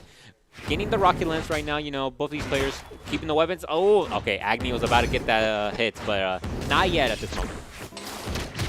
Yeah, as Bird playing with that rocket lance, trying to use a little bit of that mobility to come back. The blast out doesn't find anything significant as Agni knocks him out on the side. Wow, the clamshell really helped him out on that one as Agni already taking the second stock. Bird right now has to make a move at this moment because Agni is looking very strong right now. What they're using for both their weapons right now is doing really good at this moment. Yeah, Bird able to pick up that rocket lance. Use that a little bit to his advantage, getting back onto the platform. The blast does not find its mark. Yeah, Bird all going down. Oh, I think that's it. I don't think. Oh! Oh, that was so close. Unlucky. Yeah, almost making it with the blast off, but sadly barely missing it by a few frames. Agni taking game 1. Yeah, and you know, that was a 2-stock to 0 affair, but I felt like Bird didn't even look like he was that out of it. I mean, it was pretty close, you know what I mean? Like, I felt like they were doing a really good job. Agni able to kind of dodge out on a lot of the attacks and the damage that Bird is throwing his way. So, yeah, a really good game, and I'm excited to see what they bring out in game number 2. You can never decide on what Bird's going to be doing on the first game. It's always a True. constant, like, you know, difference when it comes to game 2, 3, and then even 4 or 5 even. I can't wait to see what these players do next. I think we're going to be staying on the same stage. Yeah, Apocalypse going to keep on that. Same characters still. You know, if it didn't break, what's the point of fixing it? Yeah, exactly. Although, maybe if I was Bird, I might have considered somebody a little bit different. But I think this is still a fair matchup. And again, like I said, it was so close before that I'd like to see the run back, and I think this is a great thing for both of them. Yeah, I feel like at this point he's just like, yeah, I think this character can do it. I just gotta, you know, change a few things, and then maybe I might switch for the next round. Yeah, Agni doing so good right now with the spatula. Nothing yet going on with Bird at this moment, you know, using the rocket lens, but hasn't been able to apply that very quick, you know, few hits when it comes to trying to get the combo string going. Yeah, some slow starts here for both sides. Yeah, Agni on the upper hand. Both of these players definitely want to take it at least a little bit slower for this time because they know that this game is going to be deciding a lot about what's going to be for the future of this set. Yeah, able to get that second weapon pickup. Yeah, Bird holding on to the spear, but Agni doing very good right now with the gauntlets. You know, nothing bad's happening so far. You know, still keeping on with the little bit of the orange. You know, still doing very good in terms of health-wise. Bird about to get knocked out in just one hit, but Agni right now just needs to get that last hit. Yeah, I think Bird here needs to play up close, a little bit scrappy. Agni able to do that with the gauntlets. And, you know, I'd like to see Bird try to do more of that as he does. Yeah, Bird already taking this game back, almost killing him at the very top, but thankfully Agni managed to go a little bit higher up so that way he can dodge it. Both these players can die in one hitter quick. Oh, not getting the full hit, so that's why Bird did not get that kill, and so that's why close. Agni gets it. Yeah, so close. That was a very important stock. If Bird managed to get that full sweep, then I think that would have taken the stock. But right now, Agni's looking very strong right now. And the Rocket Blast immediately taking it. These two players are wanting to go back and forth when it comes to this match. Yeah, great answer from Bird here to get Agni onto that second stock. Yeah, both these players understanding is this set that really does matter. Holding onto the weapon, making sure he doesn't get it, but sadly Agni do managing to get it right now. The spatula right now is staying in the air. Now these players are going back and forth. I do not know who's in the lead right now. They're both trying to dunk each other. I was going to say, I thought Bird almost fumbled there a little bit, but Nah, that's not the Bird I know. He never does that, right? true, my goat. Ignore the other times he probably has done that in the past. But let's ignore that. Yeah, Bird in the disadvantage, getting back on stage, holding on to the neutral. Oh, losing all these resources, but always managing to get that last hit when it needs to. Yeah, blast doesn't connect. I think if it did, Agni might have been done. Oh, a triple spike and the weapon drop. Oh my God. Complete shutout from Agni there. Agni doing really good at this moment. Oh, sadly not getting the weapon, but managed to get back his current weapon that was just dropping instantly. Now both these players have a weapon, which is not good. Yep. Oh, God. Agni getting that combo string. He is not stopping anytime soon. Okay. Almost about to take that stock, but Oh. yeah. Ooh, Bird's already at the red. Is he going to be able to come back? Oh, One it's more hit looking will very do tough. it. Yeah. Oh my On God. either side, I think. Yeah, Agni just wanting to finish it right now. Doesn't have any weapons. Oh! Oh, the weapon spike! No, he's still. Oh, wait. I think he's good. Yes, he barely slid onto the platform, so he got all his resources. So he managed to go around to the side. He's Doesn't still matter. managing to live. The weapon throw. Oh, that's not it. Agni is still alive. One Oh more my hit will God. do it, surely. Yeah, Bird is just trying to get this second stock. And Oh my my God. God. Agni with a tremendous recovery right then and there. He's just proving to himself that he is the better player here. I don't even know what to say. That was ridiculous. Nah, him managing to barely slide onto that platform was so important to him. That's know. something that happened. Barely touched it too. Yeah. Just grazed the underside of it, and just because of that, able to get all of his He resources back. slick like you said. sponge barely smoothed out the platform, cleaned it up a little bit as he managed to get back on stage. Yeah, that was amazing. That right there. That was definitely the play. Yeah, I know. That was. I mean, we should let him cook. Fry cook. Get it? Because SpongeBob, guys, He's come always on. cooking. I'm on fire tonight. Like, Well, it seems like SpongeBob got fired because it seems like he's going with a different character this time, holding on to Artemis. And yeah, Bird keeping Black Knight. The Black Knight is good. Like, don't get me wrong, the Black Knight is very good for Bird. I think it's just a matter of Agni doing Execution. very good. Yeah, and I think it'll really just come down to whether or not Bird is able to be explosive on the pick, juggle out those weapons, and do some substantial damage in those timings. Yeah, definitely. And also making sure that his other player does not do a magnificent play. Because that Agni's doing very good at that. Right now, game 3, Bird down, but he's still never out. Both these players now holding onto a Rocket Lance. Definitely going to get beat. Seven going to get fiery and explosive. A bug skin. Yeah, it could be whatever you interpret it. I just, I imagine it as like a spiky dragon That of was some sort. yeah, that's what I thought too. It was like a dragon or a demon or something. But it just looks like a lobster. I guess you can go. Hey, it works. Like, it could be like a Mr. Krabs of some sort. He's still keeping the SpongeBob tradition, as he will. Of course, yes, of course. Yeah, Bird recovering high, making sure that Agni does not kill him from down below. Spear not doing good right now, already taking a hit. That Dragon Lance is so powerful. The amount of times that weapon can manage to kill so early is so crazy. But yeah, right now, Agni holding on to the scythe. Oh, And yeah. weapon pickup just in time. Yeah, even Bird, despite getting the weapon, not doing anything so far. Agni holding on to the pressure. Yeah, Bird's trying to get an opening really soon. He's kind of doing it. I think Bird needs to land a few more shots here. Yeah, something like that. I think if he did the blast right there, it could have definitely been at least like a close kill for him. Oh, that was very close for Bird. Oh, goes back over the immediate knockback from Agni. Yeah, both of them looking if they want to switch their weapon immediately. Okay, switching the weapon, getting the spear now, but Agni does not have a weapon at this point. Almost killing him so far. Yeah, Dragon Lance coming up. Can Agni get this this save? Oh, I think he's still good. Yeah, he's still good. Wow, Bird choking a little bit when it comes to that play, but still going to get the hit. I feel like Bird's getting a little bit antsy when it comes to this.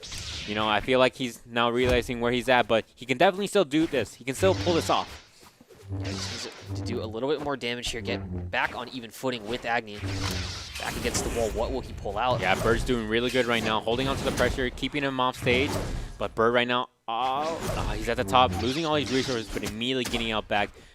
Oh, okay, that weapon. Grapple. Yeah, that weapon. Oh, okay.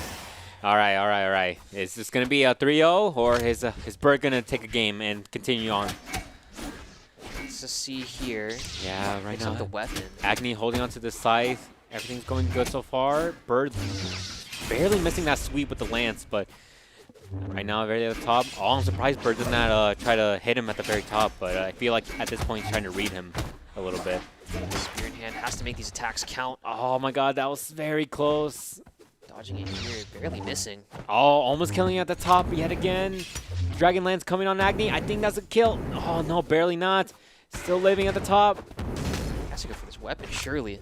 Yeah, the scythe coming up right now. Bird does not have any weapons so far. He has to get one good string. Oh, the Dragon Lance coming in. Oh, that's so close for him. And that's it. Agni taking it with a sweet 3-0 fashion. taking out our own commissioner right then and there. A little unfortunate. Very sad to see that, but hey, I guess you can say that the teacher got outsmarted by its own students.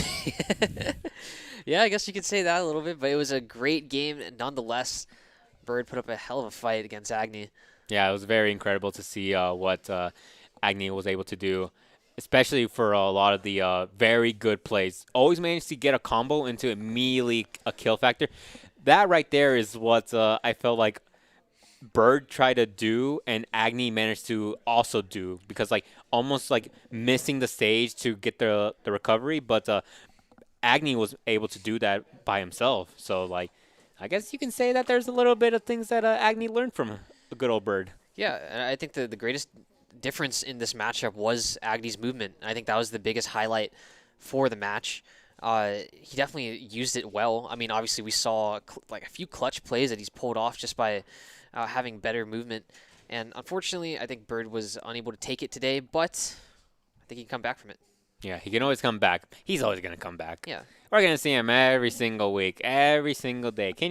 Are you going to enjoy this? We're going to do this every single week, Every week. for the rest of our lives until we're like 80 and this game is still alive. That'd be pretty fun. That'll be honestly pretty fun. Yeah. I'll enjoy that a That lot. was frightening, actually, whatever you just did. As I'm not trying to scare you. It's Yeah. all right. It's all right. Yeah. But Still coming love you, in, Bird. yeah, we love you. But yeah, coming on to our next set, we're gonna be having our very own Jared. You know, Jared. gotta represent. And Love then us. GSU. Yeah, we always miss you. Sheesh. Kidding. I'm gonna be ignoring that, and it's gonna be fighting Saint. Saint, he's definitely like 50-50 on whether or not he's gonna be going crazy or he's gonna play safe. think so, too. Jared is definitely the aggressive one. Yeah. We've seen Jared. He loves. We have seen Jared. Yeah, I saw him like a few minutes ago actually. Yeah, he was walking by just now. Yeah, he said like, "Wish me luck, guys." He didn't do that. He did But not it's do okay. that. I'm only pretending. But yeah, Right. both these players. I'm not sure. I forgot who Jared plays. You know what? I hope it's Super Sentai or like Red Sentai or whatever. Super Sentai? Super Sentai. I hope it's that. I love seeing that guy. Super fun legend to play. Has, I think, battle boots and gauntlets or an orb or something. Yeah. Great combination. Love to see it. Super explosive. I think it's probably my favorite part about it. And looks cool. He has a motorcycle. Yeah, it's pretty cool. I like motorcycles. I do like motorcycles. Always And he's wanted, red. Love the color red. always wanted to ride a motorcycle one day. Yeah, me too. I think it'd Yeah. be fun. Yeah, but I think the closest I'll ever get is like a moped. Moped? Yeah. You do kind of seem like a moped rider. Yeah, I think like No when I get like offense, no 70. offense. No, I take that. Like when I get like 7 years old, that's I'm gonna be riding that. I'll be like in Italy for some reason. Italy? Get me Little enjoying moped rider in Italy. Yeah, Love that. yeah. You know the vibes, and we also know the vibes when it comes to seeing our very old classic Ooh, Orion and Lucian. Like you can't get any more classic than this. Yeah, I think these are two tried and true picks for both people. All right, Demon Island. Love to see it. We're gonna Great be here. holding on to our blasters, as you will. Yeah, geez, I don't know who's gonna be taking this. Both these players, can kind of take it. Yeah, I think so too. Both are pretty aggressive, and I'd love to see what happens next. Yeah, right now Jared is trying to hold on to a weapon, but sadly, definitely not getting it. Saint getting the Katars in this moment, but now Dragonlance is coming out to play. We all love this Dragonlance. We have seen it every single set. Kind of think this is one of the best weapons in the game, but hey, who's to say? Yeah, it's definitely one of the most dynamic ones you can use. Very skill expressive. Yeah, Do with that little bonk on the head there. yeah, double play when it comes to that weapon, and it seems like Saint is doing very well with his Katar at the moment. But the lance, the spear is coming out.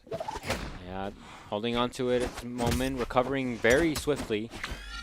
Yeah, both these players, just like holding on to each other, making sure like how they're gonna play. Saint already holding on to the blasters, and just a quick 1-2, bam, already out of the stage. Holding on to both these weapons and just throwing them up, juggling at this point. See here, Jared kind of unable to pick up that weapon. Finally does. Off stage right now. Ooh. Oh, he's still surviving. Okay, More of Luc- those would do it though. Yeah, I felt Really like wants Saint was gonna expect Jared's going to kill him at the top, but I guess Jared did not want to do it. I think they were waiting for them to be in the bottom, so that's why a kill was not there yet. And it seems like that's going to really be hurting him right now because blasters are out right now. And Jared just trying to hold on to himself, but no kill so far. Oh. Okay. Oh, Okay. I saw that charge. Yeah, it looked Yeah. like he was posturing for it. He was definitely like pulling back for the kick, but nah. When he saw that kick, just shoot him right there. Both players on red health. One more well-placed hit will do it. Sane holding very good on their own terms. Yeah, Jared getting a hit, but can never end it very quickly. You know, I feel like he needs to get that 1-2, as I always like to say with this kind of game. It's a 1-2 kind of game. Yeah. But Yeah, that's the J-Macky Smacky is what we like to call it. yeah, nice flip from there from our good old J-Mac. Yes, but Saint doing really good so far, holding on to the K-Tars this time. You know? Very nice to have like both your basically a gauntlet sword and your blasters to like be close and out. Because as you can see right here, Saint is doing very good at doing both of them. And a good juggle with both. Tosses away his weapons, picks up the guitars midair. See here, Jared finally able to get that spear in hand. J-Mac, while doing very good with the spear, I feel like Saint knows when to like, you know, switch off between like, you know, okay, I'm going to be going aggressive and then now I'm going to be switching to these gauntlets. Or no, not the gauntlets, the blasters. And just killing them right there. Yeah, and he's doing a pretty good job of this, Jared, playing around that weapon, tosses it out, picks up the rocket lance back instead. I felt like that pickup kind of damaged him a little bit because I felt like Saint was ready for that. Almost killing him So right now. close. Doesn't have a weapon so far, thinking that he can get a little bit of a combo stream from throwing that weapon. Oh, but J-Mac holding on to the stage. Nothing yet. Oh, the sweep. Oh, that's it. Out of stuff. Did not land on the stage and so lost all the resources right now. Yeah, now 1-1 left, but Jared on the back foot, already at red health. J-Mac needs to do an incredible play at this moment, or else Saint's going to be taking this very quickly. Still living right now. That was just a little weak combo. But, This is the weapon throw. Yeah, Saint needs a weapon right now if they want to get those strong We'll hits. pick it up, okay? Okay, J-Mac holding on to it, and making sure that Saint doesn't get the weapon. Oh, Saint got the guitars. This could be it. Okay, not getting the final hit of the combo stream. Oh, almost getting the aerial. Not yet so far. J-Mac holding on to the weapon, but Saint is also keeping the K-Tars. Weapon throw finds its mark. Rocket Lance in hand. Rocket Lance is always in hand. But, oh, a nice uppercut coming from Saint. That was very close from J-Mac. Close, He yeah. almost got that win. I like that. If he was able to do a little bit more damage with the spear before switching it out for the Rocket Lance, I think he might have been able to have it. But, you know, still a really good attempt, a really good effort from Jared. Love you, Jared. Love you, Jared. Love you, Jared. We're always going to love you, Yep. no matter what. Yeah. Yeah, it seems like Jared doesn't use the Rocket Lance for early gameplay like the other players. He definitely likes to use it more at the end game, you know, just to get that last hit. The spear is definitely where he gets all that damage when it comes Yeah, to and it really makes you wonder what he could do if he decided to use that more a little bit, you know, for mobility purposes, for offensive, defensive, whatever. If he utilized the Rocket Lance more than the spear to deal damage, I just wonder like what that would look like. And you know, he's picked Orion again. I would love to see it. It's a run back. Yeah. Yeah, back on the same stage. We're going to keep it all simple. Holding onto that spear, knowing what they have to do this time. Saint using the guitars. I feel like this is what these players are definitely going to be fighting the most with. The K-Tars and the spear, and you bring out the second weapon in order to do the combo. And oh, okay. Risky down I was about to move. say, he went down, but then he went immediately back up. I guess he was doing a little bit of a swift maneuver, if you will. Yeah, just a little fake out, kind of keeping everybody on the edge of their seats. Yeah, our Rocket little Lance in hand. our good old boy J-Mac, he must have a little bit of fun. Yeah, Saint holding on to the K's hard, you know, keeping it all good. Yeah, J-Mac already getting the Rocket Lance. I feel like already trying to get a first kill. Yeah. Okay. Yeah, I knew he's already trying to get that kill. Jumping it back up, picks up the lance. Yeah, expecting him to go up, but Saint went down. Ooh! Oh, and he definitely went down. He did the maneuver. He went up and down. Love to see it. We all love to see that. J-Mac already getting that Rocket Lance, making sure that Saint doesn't do anything else, but already getting the blasters. Not shooting him so far. Yeah, throwing the weapon, thinking he can do an extender, but so far no. But getting the second weapon, holding onto the spear right now. Sane already trying to get this second stock, or this first stock, if you will. Yeah, definitely not biased here, but I'm loving the aggression from Jared. Yeah, I have to be the one on neutral stance. You can be as biased as you want, but I'm going to try to pretend like this is a fair game. You know, and it still is. Yeah, Able to do a little bit of damage here it on is the back definitely end. still a fair game, but Off the J-Mac edge. doing very good right now. Oh, expecting another read from the top, but right now, okay, already 3 stocks to 1. J-Mac is doing very good. I feel like at this point he knows how to use that rocket lens way better than the first stock. His middle name is Sniper, J Sniper Mackey, as they call him. Oh, is that his class. nickname in college? More like Great answer J from Blast Saint. Zone Mac now because Saint getting that first stock, but you know, I've seen Saint take these. The K-Tars can do very good damage right now, especially when J-Mac does not have a weapon at this point. Yeah, holding on to that pressure, but getting the rocket lance, I don't know if this is going to be a good play for J-Mac because like I said, J-Mac sometimes does not know what to do, especially with early combos with the rocket lance. I think he needs to switch to the spear as quickly as possible because right now Saint is going weapon pickup, though. aggressive. Yeah, I feel like a change of weapon is right now in the play. Oh, right yeah, there? right Okay. there. That was very good. Stopping him with the rocket lance, holding onto the spear so far, but already still very down. One Ooh, hit. okay. Ah. Saint already bringing it back to making a 1 stock to 1. Yeah, so far the K-Tars are doing very good right now. The rocket lance going very well. Oh no, nothing going so far. Oh my God, Saint just all of a sudden taking this game and keeping it even. And a little bit of damage here. Jared still has the Oh, upper the hand. rocket Blast upwards. All right, one more and he can probably take it. Oh, the blasters are coming out. I feel like now is where we're really going to be seeing these players try to get that one hit. Back foot. Just one more will do it. Yeah, J-Mac, you know he's looking for that last hit. Yeah, rocket blast coming in. Saint throwing the blasters. Throwing the weapon right now, but okay, K-Tars are coming up. Looking for the combo. In hand, doing a really good to dodge out all the damage. Weapon pickup. I was expecting an uppercut from J-Mac. A sweep. Oh, okay, nothing going yet so far. Could happen. Playing around the edge, jumping back up. J-Mac holding onto the ledge so far. Oh, Ah! yeah. The game said it itself. Unbelievable. Oh my God. Saint taking that reverse 3 stock. That was insane from Saint. Insane Saint. Insane. Yeah, it's insane. That's what they call him in college. He's the insane Saint.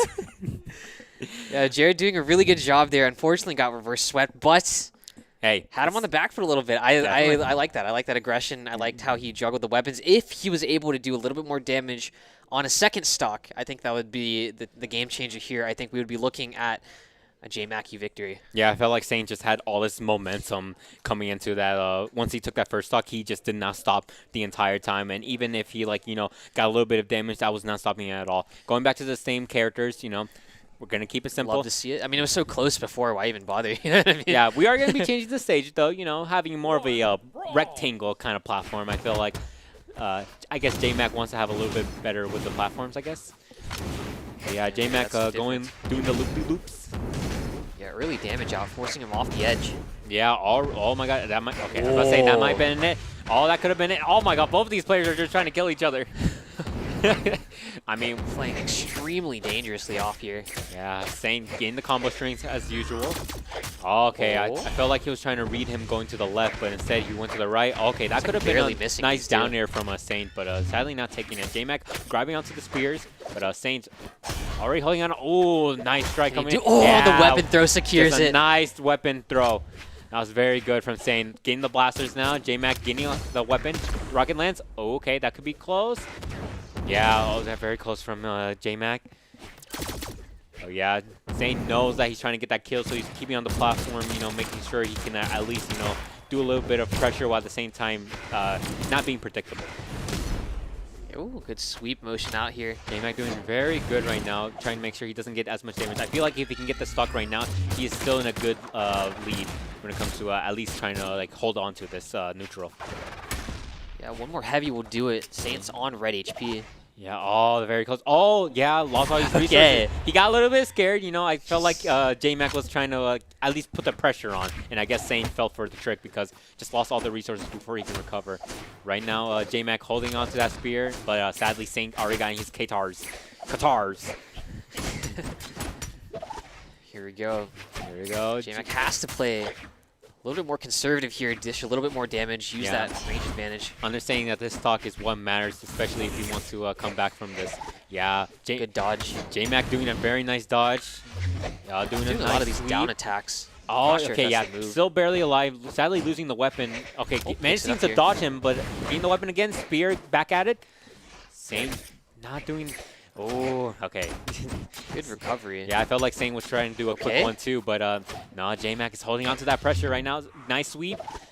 Okay. He's looking for. I can Yeah, I s- felt like the He's up and looking down for was it. about to happen. Yeah. It was about to happen again, but Oh, unfortunately, no. J-Mac sadly SDing, you know.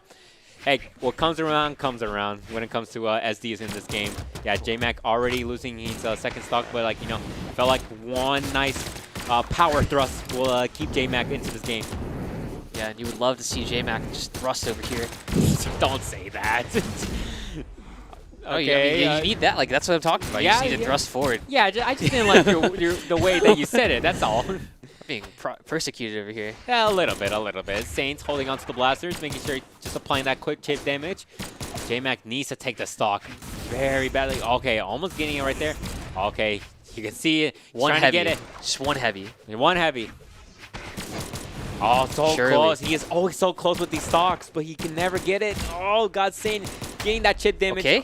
Okay, weapon throw, rocket lance. Okay, going down, but I don't know still about not that. out. Okay. See, that's exactly what I'm talking about. He just needs to thrust more. Yeah, Like, okay. if you do that and, like, you just knock him off the edge, like, it's yeah, whatever. Sure. Just don't say it like that. But Saint doing so good so far. Right now, J-Mac is keeping applying the pressure. Oh God. Oh God, I'm nervous, buddy. I'm nervous. Oh, unfortunate. J-Mac not realizing that he used all his resources. Very unfortunate. But still did very good. Despite it being a 3-0, that was a very close 3-0 coming from J-Mac and Saint. Oh, no. You okay, bud? No, I had all my stocks on him. Like, you yeah, lost like the gambling bet? Yeah, I did. Yeah, as a Okay, you're matter going of to be fact. broke after this? Yeah, a little bit. Okay, I can loan you some money. You think so? Yeah, I start my own business now. You still owe me your hat. Like, we didn't ever resolve that. I mean, I think you can pay me back from giving back my hat. Yeah, I think so too. Yeah. Maybe not. I don't know. We'll see. Yeah. But I mean, that amazing. was a great match from Jared. You know, he put up a great fight against. Yeah, he did. Sorry, my throat was really dry. He did a really good fight against Saint, and I thought he did a really good job. You know, if there is a little bit more aggression on that second stock, I think that would have been preferable. But at the end of the day, like, what can you do? Yeah, what can you do when it comes to that kind of stuff? Amazing play from these players. I really love seeing what else they can manage to do, not only for today, but for the rest of the season. So it's going to be very exciting for what's going to be coming up. Yeah, for sure. You know, I think we have an interview with Jared, as a matter of fact. Oh, do we? Who's going to be interviewing him? I guess. Yeah, I'm like the best host ever. Yeah, that I'm is like true. I don't know why I said I guess. Like, I'm questioning myself because it's like I'm the best. Yeah, So it's almost like you forgot that you were the host in the a little bit. Yeah, I got caught up in the emotional turmoil of that last game. But that's okay. You know, we're going to be going on to our host. Host, commentator, That- like smart guy, really handsome, whatever. Like this is the that's part just where I'm amazing. telling you to leave. You know, just go. Oh. Yeah. All right. Yeah. All right, here you go. I'll end it for you. It's okay. Oh, just kidding. I think you're leaving. Oh, really? Yeah, you got to leave. Oh, dang. I got reverse Uno right. card. Here we go for the interview. Okay. Yeah. I appreciate it being here.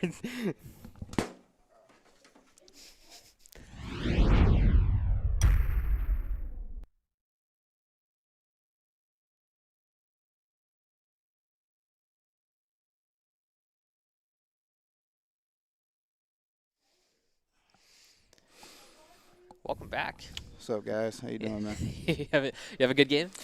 Nah, man, I was bad. You did really well. I think you should be proud of yourself. Like, you actually did pretty well. I'm trying out here, man. These guys are good. I'm telling you. All right. Well, we have a little bit of questions for you. So, first of all, is it your first Brawlhalla competitive season? Yes, this is my first time being in the GL League. I competed last semester in a little homemade league. That was fun, Okay. but this is my first time competing, and I'm loving it. Yeah. So, what is it like competing against all these different colleges? It's fun, man. It's a different experience. I never played anything professionally before, so it's just cool. Learn to try to compete with these guys, and they're good, man. I'm trying to figure it out. Yeah, so can you walk me through maybe a little bit of like your prep for today's matches or just your training regimen in general? Like what do you do to prepare? Man, I really don't train. I get on the game sometimes when I play. Shout out to my boy Andrew. He put me onto the game, and yeah. Yeah, shout out Andrew. Shout Love out to see Andrew. that. He's watching the stream right now. So will you continue to compete in competitive play, do you think? Yeah, I think so. If I get an opportunity to keep on playing, definitely. I'm gonna Can try we to see you figure at out BCX? how to get better for sure, cause I'm tired of losing, man. I'm finna lock in. Yeah. So for this particular match, how was your opponent? What did you think? He was good. He was really fast. It was hard to get a hit in on him. As you can see, when he came back on that 3-1, I could not touch him. So he's really good with those daggers, especially the gun. He's good at keeping me away. So shout out to Saint. He's nice. Is there anything that you think that you could have done a little bit differently? Because I noticed that you were playing really aggressive, but like on your second stock, you kind of dropped off a little bit. Yeah, that's me. I shouldn't have I threw my weapon away one time, and that's where everything went downhill. I think I really should have switched. I should have probably went Red Raptor one of those rounds. See how he plays against him. I think so too. Yeah, I'm I trying like to. seeing Red Raptor. That's a good one. I'm bringing it up next time. Don't worry. Yeah. So I guess in kind of like to wrap that all together, like what was your reasoning for picking Orion 3 times in a row? He's my guy, man. That's who I normally go with.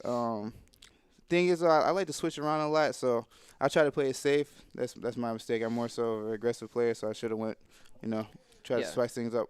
And do you have a preferred weapon on Orion? Because we out of noticed that all we of were them, using the spear a yeah, little bit more. I like to use the spear to chip damage and then try to take him out with Chip the lance. damage. We like that. Yeah, we noticed that a little bit. I think Kevin, or Fedora rather, he highlighted that you were kind of slow on the early game with the rocket lance, but like you were kind of coming in with the spear, doing a lot of your damage, and then finishing it off with the rocket lance, which I thought was really cool. Yeah. So I try to. I need to get better with the rocket lance too. I should be able to kill with any weapon. So that's me. yeah. So is there a specific legend that you might want to pick up for the next time that you come around? I've been trying out. I can't remember his name. I'm definitely gonna use Red Raptor in the next game for sure. But I'm trying to get the bow down too. Trying to master that, and we'll see. We'll see after that. Yeah. What's your favorite stage? Favorite stage. You got a Anything favorite without what are those called? Little. I don't know what those things are called. Little platforms. I didn't mean to pick that one. I should have got rid of that one, but. Did you want the same one that you were doing? Yeah, before I that? meant to go. Yeah, I didn't that mean makes to. sense. Yeah, that was me. Yeah. Well, I mean, it was a great time having you. It was great seeing you play. You did a really good job. I think you should be super proud. So, last question before we go, or I guess like last topic before we go. What is one big wish, like one big goal that you have with Brawlhalla? One big goal. Yeah. I want to master the game, like totally, like. Like every single legend, like you want to get at every I'm weapon. trying. You saw how Crossfire was. Yeah. That boy's tough. I'm trying to Yeah. get like him. I'm trying. To Oh yeah, that figure makes out- sense. Yeah, that makes sense. Yeah, I'm trying to get to his level. I'm still fairly new to the game. I'm still trying to figure everything out, and yeah. Next time you see me, I might be like Crossfire. Yeah. All right. Well, it was a great time having you here. Again, like super good job. Like I think you did really well. I think like Fedora would agree with me. Appreciate It's it, been a wonderful Wednesday here at Skillshot at Ghost Gaming Studios. I've been Fam. This is Jared. Have a great one, everybody. All right, yo.